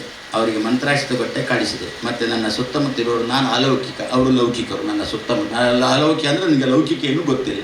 ಅವರಂದ್ರೆ, ಸ್ವಾಮಿ ಏನು ಗ್ರಹಚಾರ ಸಮಸ್ಯೆ ಇಲ್ಲ ಅಂತ, ಮೈ ತುಂಬ ಸಮಸ್ಯೆ ಉಂಟು ಅಂತಂದರು. ಮತ್ತು ಹಾಗೆ ಒಂದು ಹಣ್ಣಾಗಿ ಅದು ಡಾಂಬರ್ ಹಚ್ಚಿದ್ದು ತಲೆಗೆ ಅಂತಂದರು. ನಮ್ಮಲ್ಲಿ ಈಗ ಅದೊಂದು ಉಂಟು. ನಮಗೆ ವಯಸ್ಸಾದರೂ ಕೂಡ ನಮ್ಮ ತಲೆ ಕೂದಲು ಕಪ್ಪಾಗಿರಲಿಕ್ಕೆ ಬೇಕಾಗಿರೋದು ಒಂದು ಡಾಂಬರ್ ಸಿಗುತ್ತೆ. ಆದ್ದರಿಂದ ರಸ್ತೆಗೆ ಈಗ ಡಾಂಬರೇ ಹಾಕೋಲ್ಲ, ಯಾಕೆ ಪೂರ ತಲೆಗೆ ಬಂದುಬಿಟ್ಟಿದೆ ಅದರಿಂದ. ಹಾಗಾದರೆ ಇದು ಏನು ತಂದು ಬಿಟ್ಟರೆ ನಮ್ಮಲ್ಲಿ ವಿಪರಿಣಾಮ, ಬದಲಾವಣೆ ಅಲ್ವೋ. ಇನ್ನೂ 40-50 ಇರ್ತಾನೆ, 70-80ರಂತೆ ಕಾಣ್ತಾನೆ. ಇದು ಅತಿಯಾದ ಬದಲಾವಣೆ ಆಯಿತು. ಆ ವಯಸ್ಸಿಗೆ ಸರಿಯಾಗಿಯೇ ಬದಲಾವಣೆ ಆಗಬೇಕಲ್ಲ. ವಿಪರಿಣಾಮತೆಗೆ ಅಷ್ಟು ವೈದಿಕನಾಗಿದ್ದ, ಭಾರಿ ದೇವರ ಪೂಜೆ, ಜಪ, ತಪ, ದೇವಸ್ಥಾನ, ಅದು ಇದು ಅಂತ ಭಾರಿ ಮಾಡಿಕೊಂಡಿದ್ದ. ಏನಾಯಿತು ಅಂತಲೇ ಗೊತ್ತಿಲ್ಲ, ಎಲ್ಲ ಬಿಟ್ಟು ಏನೋ ಊರು ಸುತ್ತಲಿಕ್ಕೆ ಸುಮ್ಮನೆ. ಇಂಥ ಪ್ರಸಂಗ ನಮ್ಮಲ್ಲಿ ಇರುತ್ತಾ? ಏನು ಸ್ವಾಮಿಗೆ ಒಂಚೂರು ಜಪ ಮಾಡೋಲ್ಲ, ಒಂಚೂರು ದೇವರ ಪೂಜೆ ಮಾಡೋಲ್ಲ, ಎಲ್ಲೋ ಸುತ್ತುತ್ತಾ ಇರ್ತಾನೆ. ಮೊದಲು ಚೆನ್ನಾಗಿ ಮಾಡ್ತಿದ್ದ, ಯಾಕೆ ಹೀಗಾಯಿತೋ ಗೊತ್ತಿಲ್ಲ. ವಿಪರಿಣಮತೆ. ಅದರಿಂದ ಪರಿಣಮತೆ ಅಂತ ಹೇಳಲಿಲ್ಲ, ವಿಪರಿಣಮತೆ. ಲೌಕಿಕನು ಪೂರಾ ಲೌಕಿಕ ಬಿಟ್ಟ, ಪೂರಾ ವೈದಿಕನಾದ. ಪೂರಾ ವೈದಿಕ ಬಿಟ್ಟ, ಲೌಕಿಕನಾದ. ಅದಕ್ಕಂದ್ರು ಪರಿಣಾಮ ಇರಲಿ, ವಿಪರಿಣಾಮ ಕೂಡುದು, ಅತಿಯಾದ ಬದಲಾವಣೆ ಕೂಡುದು. ಲೌಕಿಕನೂ ಬೇಕು, ವೈದಿಕನೂ ಬೇಕು. ಆಚಾರ್ಯ ಮಧ್ವರು ಹೀಗೆ ಬೆರಳು ತೋರಿಸಿದ್ದು ನಮ್ಮಲ್ಲಿ ಒಂದು ಚರಿತ್ರೆ ಉಂಟು. ಏನರ್ಥ? ಲೌಕಿಕನು ಇರಲಿ, ವೈದಿಕನು, ಎರಡನ್ನು ಅತಿಯಾಗಿ ಮಾತ್ರ ಮಾಡಿಕೊಂಡು. ದ್ವೇವಾ ವಿದ್ಯೆ ವೇದಿತವ್ಯ, ಪರಾಚೈವ ಅಪರಾಚ. ಎರಡೂ ವಿದ್ಯೆ ನಿನ್ನಲ್ಲಿರಲಿ. ದೇವರಿಗೆ ಸಂಬಂಧಪಟ್ಟ ವಿದ್ಯೆನಿರಲಿ, ಲೌಕಿಕ ವಿದ್ಯೆನಿರಲಿ ಅಂತ. ಪೂರಾ ಅದನ್ನು ಬಿಡುವುದು, ಪೂರಾ ಇದನ್ನು ಬಿಡುವುದು ಮಾಡಬೇಡ. ಇದೇನಂದ್ರು ವಿಪರಿಣಮತೆ. ಮೀರಿ ಬರುತ್ತಲಿದೆ ಅಂಬಿಗ. ಅಸ್ಥಿ, ಜಾಯತೆ, ವರ್ಧತೆ, ವಿಪರಿಣಮತೆ, ಅಪಕ್ಷೀಯತೆ. ಅಪಕ್ಷೀಯತೆ ಅಂದರೆ ಕುಗ್ಗುವುದಂದರೆ ಪುನಃ ಹೇಗೆ ಬೆಳವಣಿಗೆ ವಯಸ್ಸಿಗೆ ಮೀರಿ ಬೆಳವಣಿಗೆಯೋ ಅದೇ ರೀತಿಯಲ್ಲಿ ವಯಸ್ಸಿಗೆ ಮೀರಿ ಕುಗ್ಗುವಿಕೆ. ಕುಗ್ಗಿದ ಕೊನೆಗೊಂದು ದಿವಸ ನಶ್ಯ. ಮೀರಿ ಬರುತ್ತಲಿದೆ ಅಂಬಿಗ. ಹೇಗೆ ಸಾವು ಬರಬೇಕು? ಆ ಅಪಘಾತದಲ್ಲಿ ಸತ್ತ, ಈ ಅಪಘಾತದಲ್ಲಿ ಸತ್ತ, ನೀರಿಗೆ ಬಿದ್ದು ಸತ್ತ, ವಿಷ ಕುಡಿದು ಸತ್ತ. ಇದನ್ನು ಏನು ಅಂತ ಕರೆದ್ರು? ಈ ತೆರೆಯಲು ಮೀರಿ ಬರುತ್ತಲಿದೆ. ಸಹಜವಾದ ಮರಣ ಬರಬೇಕಲ್ವೋ ನಮಗೆಲ್ಲ. ಅಂಥವರಿಗೇನೆ ನಮ್ಮಲ್ಲಿ ಒಂದು ಶ್ರಾದ್ದ ಹಾಕ್ಲಿಕ್ಕೆ ಒಂದು ದಿವಸ, ಅದನ್ನು ಘಾತಕ ಚತುರ್ದಶಿ ಅಂತ ಕರೆದರು ಪಿತೃಪಕ್ಷದಲ್ಲಿ. ಅಂಥವರಿಗೇನೆ ಶ್ರಾದ್ದ ಹಾಕ್ಲಿ. ಅದೇನದು? ದುರ್ಮರಣ ಅಂತ ಕರೆದರು. ಹಾಗಾದರೆ ನಮ್ಮದು ದುರ್ಮರಣ ಅಂತ ಆಗಬಾರದು, ಸಹಜವಾದ ಮರಣ ಅಂತ ಆಗಬೇಕು. ಸಹಜವಾದ ಮರಣವೇ ಸಹಜವಾದ ತೆರೆ. 6 ತೆರೆಯ ನೋಡಂಬಿಗ. ಯಾವುದೇ ರೀತಿಯಾದ ಅಪಘಾತ ಹಣೆಯಲ್ಲಿ ಏನು ಬರೆದಿದೆ ಅಂತ ಗೊತ್ತಿಲ್ಲ. ಎಷ್ಟೋ ಸಂದರ್ಭದಲ್ಲಿ ಅಪಘಾತಕ್ಕೂ ಸಿಕ್ಕಿ ದುರ್ಮರಣ ಆಗುವ ಪ್ರಸಂಗ ಉಂಟು. ಅದನ್ನು ತಪ್ಪಿಸಲಿಕ್ಕಿರತಕ್ಕಂಥ ಒಂದೇ ಒಂದು ದಾರಿ ಅಂತಂದರೆ ಸಾಯುವ ಕಾಲದಲ್ಲಿ ಹರಿಸ್ಮರಣೆ. ಸಂತತಂ ಚಿಂತಯ ಇನಂ ತಂ ಅಂತಕಾಲೇ ವಿಶೇಷತೆ. ಪ್ರತಿ ದಿವಸ ದೇವರ ಚಿಂತನೆ ಮಾಡು, ಸಾಯುವ ಕಾಲದಲ್ಲಿ ಭಗವಂತನ ಸ್ಮರಣೆ ಬರುತ್ತೆ. ಯದ್ಯಪಿ ಪರೀಕ್ಷಿತ್ ರಾಜನದ್ದು ದುರ್ಮರಣ, ಹಾವು ಕಚ್ಚಿ ಸತ್ತದ್ದವ, ದುರ್ಮರಣ. ಸಹಜವಾಗಿ ಮರಣ ಬರಬೇಕಲ್ವ, ಊರ್ಧ್ವ ಶ್ವಾಸ ಕೊನೆಯದ್ದು ಎಳೆದ ಸತ್ತ, ಅಷ್ಟೇ ಆಗಬೇಕು. ನಾ ಹಾಗೆ ಸತ್ತ ಹೀಗೆ ಸತ್ತ ಅನ್ನತಕ್ಕಂಥ ಪ್ರಸಂಗ ಬರಬಾರ್ದು. ಪರೀಕ್ಷಿತ್ ರಾಜನಿಗೆ ಬಂದದ್ದು ಹೇಗೆ? ದುರ್ಮರಣ. ಹಾವು ಕಚ್ಚಿ ಸತ್ತ ಅಂತಲೇ ನಾವೆಲ್ಲರೂ ಹೇಳೋದು, ತಕ್ಷಕ ಕಚ್ಚಿ ಸತ್ತ ಅಂತಲೇ ನಾವೆಲ್ಲ ಅಂತಹ ಪರೀಕ್ಷಿತ್ ರಾಜ ಪಾಂಡವರ ಪರಂಪರೆಯಲ್ಲಿ ಬಂದವ, ಕೃಷ್ಣನ ರಕ್ಷಣೆ ಇರತಕ್ಕಂಥದ್ದದು, ಅಂಥವನಿಗೂ ಕೂಡ ದುರ್ಮರಣ ಬಂತು ಅಂತಂದರೆ ವ್ಯಾಸರಂದರೆ ಇದು ದುರ್ಮರಣ ಆಗಿಲ್ಲ ಅಂದರು. ಯಾಕೆ ಅಂತ ಕೇಳಿದ್ದಕ್ಕೆ ಸಾಯುವ ಕಾಲದಲ್ಲಿ ಕೃಷ್ಣ ಅಂತ ಬಂದಂತೆ ಅವನ ಬಾಯಿಯಲ್ಲಿ. ಸಾಯಲಿಕ್ಕೆ ಬಿದ್ದಿದ್ದಾನೆ, ಕೃಷ್ಣ ಅಂತ 2 ಅಕ್ಷರ ಬಂತಂತೆ. ಆದ್ದರಿಂದ ತಕ್ಷಣದಲ್ಲೇ ವ್ಯಾಸರು ದಾಖಲೆ ಮಾಡಿಬಿಟ್ರು, ಭೇಜೆ ಖಗೇಂದ್ರ ಧ್ವಜ ಪಾದ ಮೂಲಂ ಅಂತ ವ್ಯಾಸರು ಬರೆದೇ ಬಿಟ್ಟರು. ಭೇಜೆ ಅಂದರೆ ಹೊಂದಿದ ಅಂತ ಅರ್ಥ. ಪಾದವನ್ನು ಹೊಂದಿದ, ಯಾರ ಪಾದವನ್ನು ಹೊಂದಿದ ಅಂತಂದರೆ ಗರುಡನನ್ನೇ ವಾಹನವನ್ನಾಗಿ ಮಾಡಿಕೊಂಡಿರತಕ್ಕಂಥ ಭಗವಂತನ ಪಾದವನ್ನು ಹೊಂದಿದ ಅಂತ ವ್ಯಾಸರು ದಾಖಲೆ ಮಾಡಿದರು. ಯದ್ಯಪಿ ದುರ್ಮರಣದಲ್ಲಿ ಸತ್ತರೆ ನಾವೇನೋ ಪಿಶಾಚಾದ ಹಾಗೆ ಹೀಗೆ ಅಂತ ಹೇಳ್ಕೊಂಡು ಮತ್ತೆ ನಾರಾಯಣ ಬಲಿ ಅದು ಇದರಿಂದೆಲ್ಲ ಮಾಡಿಕೊಂಡು ಅವರ ಪ್ರೇತತ್ವ ಬಿಡಿಸ್ತಕ್ಕಂಥ ಕ್ರಮ ನಮ್ಮಲ್ಲೆಲ್ಲ ಬಂದಿದೆ. ಇದು ಹಾಗಲ್ಲ. ಎಂಥ ದುರ್ಮರಣ ಸಮಯದಲ್ಲಿ ನಮ್ಮನ್ನು ಹರಿಸ್ಮರಣೆ ಬಂತೋ ಸಹಜವಾದ ಮರಣ ಆಗುತ್ತೆ. ಆದ್ದರಿಂದ ಅಸ್ತಿ ಜಾಯತೆ ವರ್ಧತೆ ವಿಪರಿಣಮತೆ ಅಪಕ್ಷೀಯತೆ ನಶ್ಯತಿ ಆರು ತೆರೆಯ ನೋಡಂಬಿಗ, ಅದು ಮೀರಿ ಬರುತ್ತಲಿದೆ ಅಂಬಿಗ, ಯಾರಿಂದಲೂ ಆಗದು ಅಂಬಿಗ, ಆಗುವುದಿದ್ರೆ ನೀ ವಾರಿಸಿ ನೀ ವರಿಸಿ ದಾಟಿಸೋ ಅಂಬಿಗ. ಇಂಥದ್ದೆಲ್ಲ ದುರ್ಮರಣಕ್ಕೆ ಸಂಬಂಧ ಎಲ್ಲವೂ ಕೂಡ ಅಸ್ಥಿಯಿಂದ ಆರಂಭಿಸಿಕೊಂಡು ಮರಣ ತನಕ ಏನಿರುತ್ತೆ ಅದನ್ನೆಲ್ಲ ನೀ ವರಿಸಿ ನಿವಾರಿಸಿ ಅಂತ ನಾವು ಹೇಳ್ತೇವೆ. ಅದನ್ನೆಲ್ಲ ನಿವಾರಿಸಿ ದಾಟಿಸೋ ಅಂಬಿಗ ಅಂತ. ಹಾಗೂ ಸರಿ, ಅದನ್ನು ನೀ ವರಿಸಿ, ನೀನೇ ವೈದ್ಯ ಅದಕ್ಕೆಲ್ಲ. ಆ ಸರಿ ಇಲ್ಲದ ಗರ್ಭದಲ್ಲಿ ಸರಿ ಇಲ್ಲದಿದ್ದರೆ ಸರಿ ಮಾಡುವುದು ನೀನೇ. ಅದರಿಂದ ನೀ ವರಿಸಿ ದಾಟಿಸೋ, ಈ ಸಮಸ್ಯೆಗಳಿಂದ ದಾಟಿಸೋ ಅಂಬಿಗ, ಅಂಬಿಗ ನಾನಿನ್ನ ನಂಬಿದೆ. ಅದರಲ್ಲಿ ಇನ್ನೊಂದುಂಟು ನೋಡೋಣ, ಈ ಭಾಗವತದ್ದೇ ವ್ಯಾಖ್ಯಾನ. ಹೊಳೆಯ ಭರವ ನೋಡಂಬಿಗ, ಅದರ ಸೆಳವು ಘನವಯ್ಯ ಅಂಬಿಗ, ಸುಳಿಯೊಳು ಮುಳುಗಿದೆ ಅಂಬಿಗ, ಎನ್ನ ಸೆಳೆದುಕೊಳ್ಳೋ ಅಂಬಿಗ. ಏನು ಹೊಳೆಯ ಭರವ ನೋಡೋ ಅಂಬಿಗ? ನದಿಯಲ್ಲಿ ನೀರು ಏನು ಎಷ್ಟು ಏನು ರಭಸದಿಂದ ಹರಿಯುತ್ತದೆ. ಆ ನೀರು ಬಂತು, ಹರಿದುಕೊಂಡು ಮುಂದೆ ಹೋಯಿತು, ಇನ್ನೊಂದು ನೀರು ಬಂತು, ಅದು ಹರಿದುಕೊಂಡು, ಅದೇ ನೀರಲ್ಲ, ಆ ನೀರು ಬೇರೆ ಬೇರೆ ಬೇರೆ ಬೇರೆ ಉಂಟು. ಮಾತ್ರ ಒಂದೇ ಸವನೆ ರಭಸದಿಂದ ನೀರು ಹರಿತಾನೇ ಇದೆ. ಹೊಳೆಯ ಭರವ ಏನು ಎಷ್ಟು ರಭಸದಲ್ಲಿ ಹರಿತಾ ಉಂಟು. ನಮಗೆ ಮೇಲಿನಿಂದ ನಿಂತುಕೊಂಡು ನೋಡಲಿಕ್ಕೆ ಭಾರಿ ಖುಷಿ ಆಗುತ್ತಲ್ವೋ. ಬೊಳ್ಳ ಬಂದಾಗ ನಮ್ಮ ಮನೆ ಹತ್ರದಲ್ಲಿರಬೇಕು, ಏನು ನದಿ ಅದನ್ನ ಪಾತ್ರಕ್ಕಿಂತ ಹೊರಗೆ ಬಂದು ನೀರು ಹರಿತಾ ಇರಬೇಕು. ಮೇಲೆ ನಿಂತುಕೊಂಡು ನೋಡ್ಲಿಕ್ಕೆ ಒಂದು ಏನು ಖುಷಿ ನಮಗೆ. ಹೊಳೆಯ ಭರವ ನೋಡಂಬಿಗ, ಅದರ ಸೆಳವು ಘನವಯ್ಯ, ಭಾರಿ ಅದರಲ್ಲಿ ಸೆಳೆತೇನು. ನೀರೇನೋ ಹರಿತಾ ಉಂಟು, ಬೊಳ್ಳ ಹರಿತಾ ಉಂಟು. ಹೌದು, ಬೊಳ್ಳ ಹರಿತಾ ಉಂಟು ಅಂತ ಹೇಳಿಕೊಂಡು ಇಳಿತೇವ ನಾವು ಯಾರಾದರೂ. ಹೊಳೆಯ ಭರವ ನೋಡಂಬಿಗ, ಅದರ ಸೆಳವು ಅಷ್ಟೇ, ಒಂಚೂರು ಕಾಲು ಇಟ್ನೋ ಗೋವಿಂದ. ಅದರ ಸೆಳವು ಘನವಯ್ಯ ಅಂಬಿಗ. ಸಾಲದ್ದಕ್ಕೆ ಪುನಃ ಮಧ್ಯದಲ್ಲಿ ಸುಳಿಗಳು. ಸುಳಿಯೊಳು ಮುಳುಗಿದೆ ಅಂಬಿಗ, ಎನ್ನ ಸೆಳೆದುಕೊಳ್ಳೋ ಅಂಬಿಗ. ಏನು ಹೊಳೆಯ ಭರವ ನೋಡೋ ಅಂಬಿಗ, ಏನು ಮುತ್ತಜ್ಜ, ಅಜ್ಜ, ಅಪ್ಪ, ಮಗ, ಮೊಮ್ಮಗ, ಮರಿಮಗ, ಮರಿಮೊಮ್ಮಗ, ಏನು ಪ್ರವಾಹ ಹೊಳೆಯ ಭರ. ಈ ಮರಿಮೊಮ್ಮಗನನ್ನು ನೋಡಲಿಕ್ಕೆ ದೇವರ ಮರಿಮುತ್ತಜ್ಜನಿಗೆ ಆಯುಷ್ಯ ಕೊಟ್ಟಿದ್ದಾನೆ. ಪತ್ರಿಕೆಯಲ್ಲಿ ಆವಾಗ ಬರುತ್ತಲ್ಲೋ, 5 ಮಂಡೆ ಹೆಣ್ಮಕ್ಳದ್ದು ಇಷ್ಟ ತನಕ ಬಂದದ್ದೇ ಇಲ್ಲ ಕಾಣ.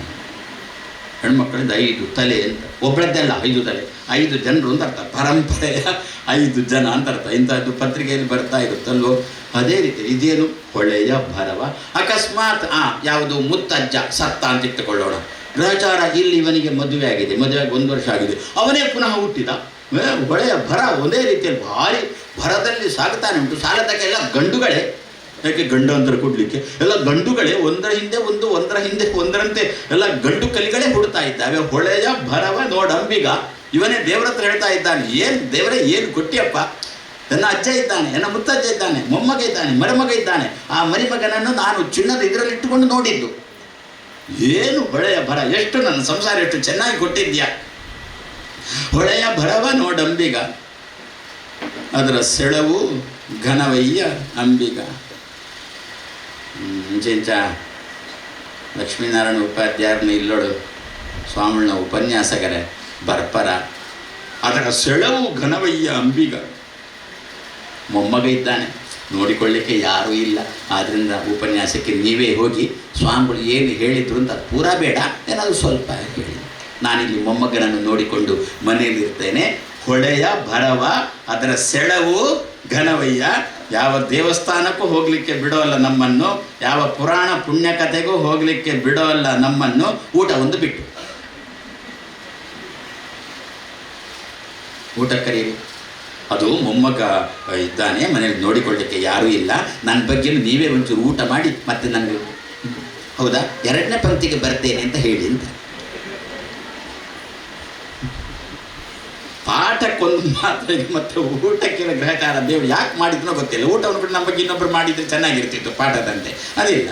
ಅಂದರೆ ಹೊಳೆಯ ಭರವ ನೋಡಂಬಿಗ, ಅದರ ಸೆಳವು ಮರಿ ಮೊಮ್ಮಗ, ಅದು ಕೂಡ ಹೇಳಿದಂತೆ ಕೇಳತಕ್ಕಂಥ ಮಕ್ಕಳು ಹೆಂಡತಿ ಎಲ್ಲ ಇರುವಾಗ ಅದರ ಸೆಳವು ಭಾರಿ ಭಾರಿ ಭಾರಿ ಭಾರಿ ಭಾರಿ ಘನ. ಘನ ಶಬ್ದಕ್ಕೆ ಏನು ನಿಮ್ಮದು ಸಾಲಿಡ್ ಅಂತ ಅರ್ಥ, ಲಿಕ್ವಿಡ್ ಅಲ್ಲ. ಅದರ ಸೆಳವು ಘನವಯ್ಯ ಅಂಬಿಗ. ಸರಿ, ಚೆನ್ನಾಗುಂಟು ಅಂಥೇಳಿ ಅದರಲ್ಲೇ ಇದ್ದ. ಒಂದು ದಿವಸ ಒಂದು ಕೆಮ್ಮಿಲಿಕ್ಕೆ ಶುರುವಾಯಿತು. ಯಾರು, ಅಜ್ಜನೋ ಅಥವಾ ಮರಿ ಮೊಮ್ಮಗನೋ, ಏನೋ 2 ಕೆಮ್ಮಿದ್ದಷ್ಟೇ.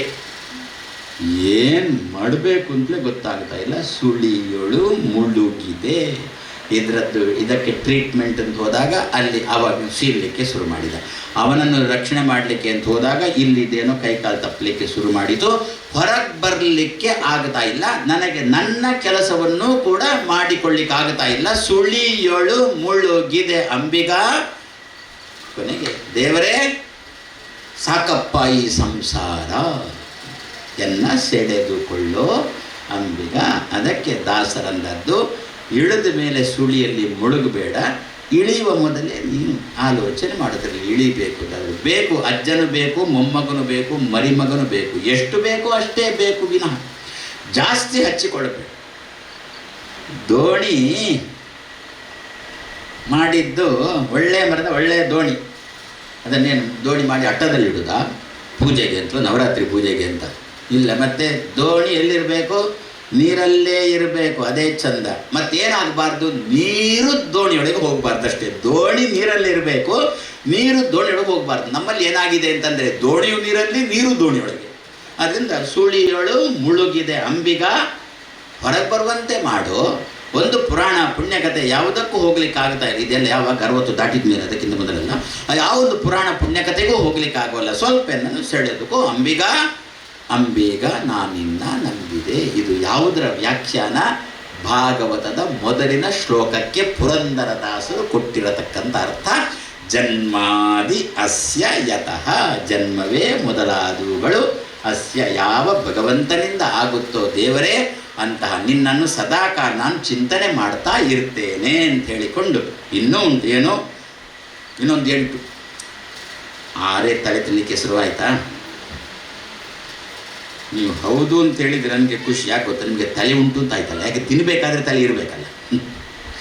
ಇದೊಂದು 6 ಉಂಟಾದರೆ ಇನ್ನೊಂದು ಸೃಷ್ಟಿ ಸ್ಥಿತಿ ಸಂಹಾರ ಯಾವುದು ನಮ್ಮ ಕೈಯಲ್ಲಿಲ್ಲ. ನಾನು ಹೇಳಿಕೊಂಡು ಹೋಗ್ತೇನೆ, ಸೃಷ್ಟಿ ಸ್ಥಿತಿ ಹುಟ್ಟುವಿಕೆ ನಮ್ಮ ಕೈಯಲ್ಲಿ ಉಂಟಾ? ಇಲ್ಲ. ಏನೋ ನಾವು ಎಣಿಸ್ತೇವೆ. ಅದೇನು ಆಗಿನ ಕಾಲದಲ್ಲಿ ಈಗಿನಂತೆಲ್ಲ ಇರಲಿಲ್ಲ. ಏನು ಆವಾಗೊಂದು ಇದು ಯಾವುದು 2000 ಇಸವಿ ಆರಂಭ ಆಗಬೇಕು ಅಂತಾದರೆ ಆರಂಭ ಆಗಿ ಏನು 1999 ಇಸವಿ ಮುಗಿದು ರಾತ್ರಿ 12 ಗಂಟೆ ಆಗುವಾಗ ಯಾರೋ ಒಬ್ಬಳು ಗರ್ಭಿಣಿ ವೈದ್ಯರ ಬಳಿಗೆ ಹೋಗಿ ಈಗಲೇ ಮಗುವನ್ನು ತೆಗೀರಿ ಹೊಟ್ಟೆಯಿಂದ ಅಂತ ಅಂದಳಂತೆ. ಯಾಕೆ 2000 ಹುಟ್ಟಿದ್ದು ಮೊದಲನೇ ಮಗು ನಂದಾಗಬೇಕು ಅಂತ. ಅದೊಂದು ತಲೆ. ಈಗೊಂದು ಅದೊಂದು ಬಂದಿದೆ, ತುಂಬ ಅನುಕೂಲನೋ ಪ್ರತಿಕೂಲನೋ ಗೊತ್ತಿಲ್ಲ, ಅಂತೂ ಸದ್ಯ ನಮಗೀಗ ಅನುಕೂಲ ಮಾಡಿಕೊಂಡಿದ್ದೇವೆ. ಏನು ಅಂತ, ಮನೆಯಲ್ಲಿ ಏನೋ ಕಾರ್ಯಕ್ರಮ, ಇವಳು ಗರ್ಭಿಣಿ. ಆವಾಗ ವೈದ್ಯರ ಹತ್ರ ಹೇಳ್ತೇವೆ, ಎಂಕುಳ್ನ ಕಾರ್ಯಕ್ರಮ ಮುಗಿಬೆತ್ತು ಪೆದುಪೋಲಿ ಅಂತ. ಯಾಕೆ ಹೇಗೆ ಅಂತ ಅಂದ್ಬಿಟ್ರೆ ಸಿಗಿಯುವುದು ಅಷ್ಟೇ. ಈಗ ಮತ್ತೆ ನಿಮ್ಮದು ನಾರ್ಮಲ್ ಅಲ್ಲ, ಅದು ನಮ್ಮ ಕಾರ್ಯಕ್ರಮ ಎಲ್ಲ ಮುಗಿದ ಮೇಲೆ, ಕಾರ್ಯಕ್ರಮ ಎಲ್ಲ ಮುಗಿದು ಹೊಟ್ಟೆ ಸಿಗಿಯುವಾಗ ಅಲ್ಲಿ ಗ್ರಹಣ ಬಂದಿರು, ಅಲ್ಲಿ ಅಮಾವಾಸ್ಯೆ ಬಂದಿರು, ಅಲ್ಲಿ ಭರಣಕೃತಿಗೆ ಬಂದಿರು. ಇಂಥ ಪ್ರಸಂಗಗಳು ನಮ್ಮಲ್ಲಿ. ಹಾಗಾದರೆ ಸೃಷ್ಟಿ ನಿಮ್ಮ ಕೈಯಲ್ಲಿಲ್ಲ ಅಲ್ಲ, ಭಗವಂತನ ಕೈಯಲ್ಲಿ. ಅಲ್ವೋ ಸೃಷ್ಟಿ ಸ್ಥಿತಿ, ನಮ್ಮ ಅಸ್ತಿತ್ವವು ಆಗ ಹೇಳಿದಂತೆ ನಮ್ಮ ಇರುವಿಕೆ ಕೂಡ ನಮ್ಮ ಕೈಯಲ್ಲಿ ಉಂಟ. ಇರಬೇಕು, ಇವತ್ತು ಅಲ್ಲಿಗೆ ಹೋಗಬೇಕು, ಹಾಗೆ ಮಾಡಬೇಕು ಅಂತ ಎಣಿಸ್ತೇವೆ, ಆಗುತ್ತಾ ನಮ್ಮಿಂದ? ಸೃಷ್ಟಿ ಸ್ಥಿತಿ ಸಂಹಾರ ನಿಯಮನ. ನಿಯಮನ ಅಂದರೆ ಮನಸ್ಸಿಗೆ ಪ್ರೇರಣೆ. ಹೀಗೆ ಮಾಡಬೇಕು, ನಾಳೆ ಹೀಗೆ ಮಾಡಬೇಕು, ನಾಳೆ ಹಾಗೆ ಮಾಡಬೇಕು ಅಂತ ಎಣಿಸ್ತೇವೆ. ಆದರೆ ಎಣಿಸಿದಂತೆ ಮಾಡಲಿಕ್ಕಾಗೋಲ್ಲ. ದೇವರದ್ದೊಂದು ಬೇರೆಯೇ ಒಳಗಿಂದ ಪ್ರೇರಣೆ ಇರುತ್ತೆ. ಅದಕ್ಕೆ ಪ್ರೇರಣೆ, ಹೀಗೆ ಮಾಡು ಹಾಗೆ ಮಾಡು ಅಂತ ಒಳಗಿನಿಂದ ತೋರುತ್ತಲ್ಲ, ಅದಕ್ಕೆ ನಿಯಮನ ಅಂತ ಹೆಸರು. ಸೃಷ್ಟಿ ಸ್ಥಿತಿ ಸಂಹಾರ ನಿಯಮನ, ಜ್ಞಾನ ಅಜ್ಞಾನ ಬಂಧ ಮೋಕ್ಷ. ಜ್ಞಾನ ಅಂದರೆ ತಿಳುವಳಿಕೆ. ನಾನು ನಿನ್ನೆ ಹೇಳಿದ್ದೇನೆ, ಓದ್ತಾವೆ ತಲೆಗೆ ಜ್ಞಾನನೇ ಬರೋಲ್ಲ. ಉಪನ್ಯಾಸ ಕೇಳ್ತೇವೆ ಅರ್ಥನೇ ಆಗೋಲ್ಲ. ಹಾಗಾದರೆ ಯಾರ ಕೈಯಲ್ಲಿ ನಮಗೆ ಜ್ಞಾನ ಕೊಡುವುದು? ಯಾರ ಕೈಯಲ್ಲಿ? ಅದಕ್ಕೆ ನಿನ್ನೆ ಹೇಳಿದ್ದು ವಿದ್ಯಾಗಣಪತಿ. ಪರೀಕ್ಷೆ ಬರುವಾಗ ಮಾತ್ರ ಅಲ್ಲ, ಪ್ರತಿ ದಿವಸ ವಿದ್ಯಾಗಣಪತಿಯನ್ನು ಚಿಂತನೆ ಮಾಡೋಣ. ಆವಾಗ ಭಗವಂತ ಗಣಪತಿಯ ಮೂಲಕ ನಮಗೆ ವಿದ್ಯೆ ಕೊಡ್ತಾನೆ. ಮಾತ್ರ ಪ್ರತಿ ದಿವಸ ಚಿಂತನೆ ಮಾಡಬೇಕು, ಒಂದೇ ದಿವಸ ಅಲ್ಲ. ಎಂಥದ್ದು ಕಬ್ಬು ಕಡಿಲಿಕ್ಕಾಗುವಾಗ ಮಾತ್ರ ಕತ್ತಿಯಲ್ಲಿ ಉಂಟು ಅಂತ ಹುಡ್ಕೊಂಡು ಹೋಗಿಬಿಟ್ರೆ ಆ ಕತ್ತಿಗೆ ರಷ್ಟು ಹಿಡಿದಿರುತ್ತೆ, ಕಬ್ಬು ಕಡಿಲಿಕ್ಕಾಗೋಲ್ಲ. ಪ್ರತಿ ದಿವಸ ಯಾವುದನ್ನು ಕಡಿತಾನೆ ಇರುವಾಗ ಕತ್ತಿ ಹರತೆ ಇರುತ್ತೆ, ಕಬ್ಬು ಕಡಿಲಿಕ್ಕೆ ಅನುಕೂಲ ಆಗುತ್ತೆ. ಆ ದೃಷ್ಟಿಯಲ್ಲಿ ಪ್ರತಿ ದಿವಸ ದೇವರ ಚಿಂತನೆ ಮಾಡೋಣ. ಆದರೆ ನಿಯಮನ ಜ್ಞಾನ ನಮಗೆ ತಿಳುವಳಿಕೆ ಬರಬೇಕು. ಬೇಡದ್ದು ಮರೆತು ಹೋಗಬೇಕು. ಅಜ್ಞಾನ ಯಾವುದು ಬೇಡವೋ ಆದರೆ ಯಾರೋ ತಂದು ಕಿವಿಗೆ ಹಾಕಿರ್ತಾರೆ ವಿಷಯ, ಮರಿಬೇಕು ಅಂತಂದ್ರೂ ಆಗೋಲ್ಲ ಕೆಲವು ಸಂದರ್ಭದಲ್ಲಿ. ದೇವರೇ ಅದರ ಬಗ್ಗೆ ಅಜ್ಞಾನ ಕೊಡು, ನನಗೆ ಮರೆಯುವಂತೆ ಮಾಡು. ಕೃಷ್ಣ ಭಗವದ್ಗೀತೆಯಲ್ಲಿ ಅಲ್ಲ, ಅರ್ಜುನ ಏನು ಮರೆಯುವಿಕೆ ಅಷ್ಟು ಸುಲಭದಲ್ಲಿಲ್ಲ, ನಾನು ಸಂಕಲ್ಪ ಮಾಡಿದರೆ ಮಾತ್ರ ನಿನಗೆ ಮರೆಯುವಿಕೆ ಬರ್ತಿಲ್ಲ, ಬರೋಲ್ಲ ಅಂತಂದ. ಮತ್ತ ಸ್ಮೃತಿ ಜ್ಞಾನಂ ಅಪೋಹನಂಚ. ಅಪೋಹನ ಶಬ್ದಕ್ಕೆ ಮರೆಯುವಿಕೆ ಅಂತ ಅರ್ಥ. ನಿನಗೆ ತಿಳುವಳಿಕೆ ಬರುವುದಾಗಲಿ ಮರೆಯುವಿಕೆ ಬರುವುದಾಗಲಿ ಎರಡು ನನ್ನಿಂದ ಅಂತ ಕೃಷ್ಣ ಅರ್ಜುನನ ಮುಖ ಹೇಳಿರ್ತಕ್ಕಂಥ ಮಾತು. ಹಾಗಾದರೆ ಜ್ಞಾನ ಅಜ್ಞಾನ ಬಂಧ ಮೋಕ್ಷ ಅಂದರೆ ಬಿಡುಗಡೆ. ಬಂಧ ಅಂದರೆ ಸೆರೆಮನೆಯ ಬಂಧ ಅಂತ, ಬಂಧನ ಅಂತ ನಾವು ಹೇಳ್ತೇವಲ್ಲ, ಅದು ಲೌಕಿಕದ್ದು. ಇನ್ನೊಂದು ಬಂಧನ, ನಿಮ್ಮ ಬಂಧನ ಅಂದರೆ ಸೆರೆಮನೆ ಕೂಡ ಅಷ್ಟೇ. ಸೆರೆಮನೆ ಒಳಗಿದ್ದರೆ ಅವನಿಗೆ ಹೋಗಬೇಕು ಅಂತಂದರೆ ಹೋಗ್ಲಿಕ್ಕಾಗೋಲ್ಲ, ಬರಬೇಕು ಅಂತಂದರೆ ಬರಲಿಕ್ಕಾಗೋಲ್ಲ. ನಮಗೂ ಅಷ್ಟೇ, ಹೋಗಬೇಕು ಅಂತಂದರೆ ಕೆಲವು ಸಲ ಹೋಗ್ಲಿಕ್ಕಾಗೋಲ್ಲ, ಬರಬೇಕು ಅಂತಂದರೆ ಬರಲಿಕ್ಕಾಗೋಲ್ಲ.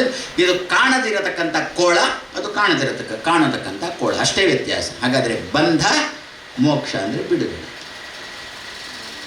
ಯಾರಿಂದ ಆಗುತ್ತೋ ಉತ್ಪತ್ತಿ ಸ್ಥಿತಿ ಸಂಹಾರ ನಿಯತಿರ್ಜ್ಞಾನಮಾವೃತಿ ಬಂಧ ಮೋಕ್ಷೌಚ ಪುರುಷಾತ್ ಯಸ್ಮಾತ್ ಸಾ ಹರಿ ಏಕರಾಟ್. ಒಬ್ಬನೇ ರಾಜ, ಚಕ್ರವರ್ತಿ ಒಬ್ಬನೇ, ಅವನನ್ನೇ ಹರಿ ಅಂತ ಕರೀತಾರೆ. ಅಲ್ಲ, ಸಂಹಾರ ಮಾಡುವವ ಹರ ರುದ್ರದೇವರಲ್ಲೂ, ಸೃಷ್ಟಿ ಮಾಡುವವ ಬ್ರಹ್ಮದೇವರಲ್ಲೂ ಅವರೇ ಹುಟ್ಟಿದ್ದು ಭಗವಂತನಿಂದ. ಯಮನೆಲ್ಲೋ ಕಾಣನೆಂದು ಹೇಳಬೇಡ ಅಂತ ಹೇಳುವಾಗ ದಾಸರು ತನ್ನ ಒಂದು ಹಾಡಲ್ಲಿ ಏನು ಹೇಳಿದ್ದಾರೆ ಅಂತಂದರೆ, ನಮ್ಮ ಯಮ ಇದ್ದಾನಲ್ಲ, ಅವನಿಗೆ ಯಮ ಯಾರು? ಅವನಿಗೆ ಯಮ ರುದ್ರದೇವರು. ರುದ್ರದೇವರಿಗೆ ಯಮ ಯಾರು? ರುದ್ರದೇವರಿಗೆ ಯಮ ವಾಯುದೇವರು. ವಾಯುದೇವರಿಗೆ ಯಮ ಯಾರು? ವಾಯುದೇವರಿಗೆ ಯಮ ರಾಮದೇವರು ಅಂತ ಹೇಳಿಕೊಂಡು, ರಾಮದೇವರು ಮೊದಲನೇ ಬಾಕಿಯವರೆಲ್ಲ ಅವಾಂತರ ಯಮಗಳು. ಆದ್ದರಿಂದ ರುದ್ರದೇವರಿಗೂ ಕೂಡ ಒಂದು ಸಂದರ್ಭದಲ್ಲಿ ನಾಶ ಉಂಟು. ನಾವೆಲ್ಲ ಆಟ ನೋಡಿದವರು. ರುದ್ರದೇವರು ಕೂಡ ತನಗೆ ಸಮಸ್ಯೆ ಬಂದಾಗ ಓಡಿದ್ದು ವಿಷ್ಣುವಿನ ಬಳಿಗೆ, ಭಸ್ಮಾಸುರ ಪ್ರಸಂಗ ವಿಷ್ಣುವಿನ ಬಳಿಗೆ. ಬ್ರಹ್ಮದೇವರಂತೂ ಈಗಲೂ ಕೂಡ ಕಮಲದಲ್ಲಿ ಕೂತ್ಕೊಂಡು ದೇವರನ್ನು ಒಲಿಸಿಕೊಳ್ಳಿಕ್ಕೆ ತಪಸ್ಸು ಮಾಡ್ತಾನೇ ಇದ್ದಾರೆ. ಆರಾಮದಲ್ಲಿ ಮಲಗಿದವನೇ ಒಬ್ಬನೇ, ಅದೇ ವಿಷ್ಣು. ಯಾವ ಸಮಸ್ಯೆ ಇಲ್ಲ. ಎಷ್ಟೊತ್ತಿಗೆ ನೋಡಿದ್ರು ನಿದ್ದೆ ಮಾಡೋಲ್ಲ ಮಗನ. ಹೇಗೆ ನಾವು ಕೂತ್ಕೊಂಡು ನಿದ್ದೆ ಮಾಡುತ್ತೇವೋ ಹಾಗೆ ಮಲಗಿದ್ರು ನಿದ್ದೆ ಮಾಡೋದು, ಆದರೂ ಆರಾಮದಲ್ಲಿ ಮಲಗಿಕೊಂಡಿರ್ತಾನೆ. ಇದು ಹರಿ ಅಂತ ಹಿರಿಯರು ಆಚಾರ್ಯ ಮಧ್ವರು ನಮಗೆ ತೋರಿಸಿಕೊಟ್ಟಿರತಕ್ಕಂಥ ಕ್ರಮ. ಆದ್ದರಿಂದ ಹರಿ ಏಕರಾಟವನು ಒಬ್ಬನೇ ಚಕ್ರವರ್ತಿ, ಬೇರೆಯವರೆಲ್ಲ ಅವನ ಕೈ ಕೆಳಗೆ ಇರುವವರು ಎನ್ನುವುದೇ ಜನ್ಮಾದಿ.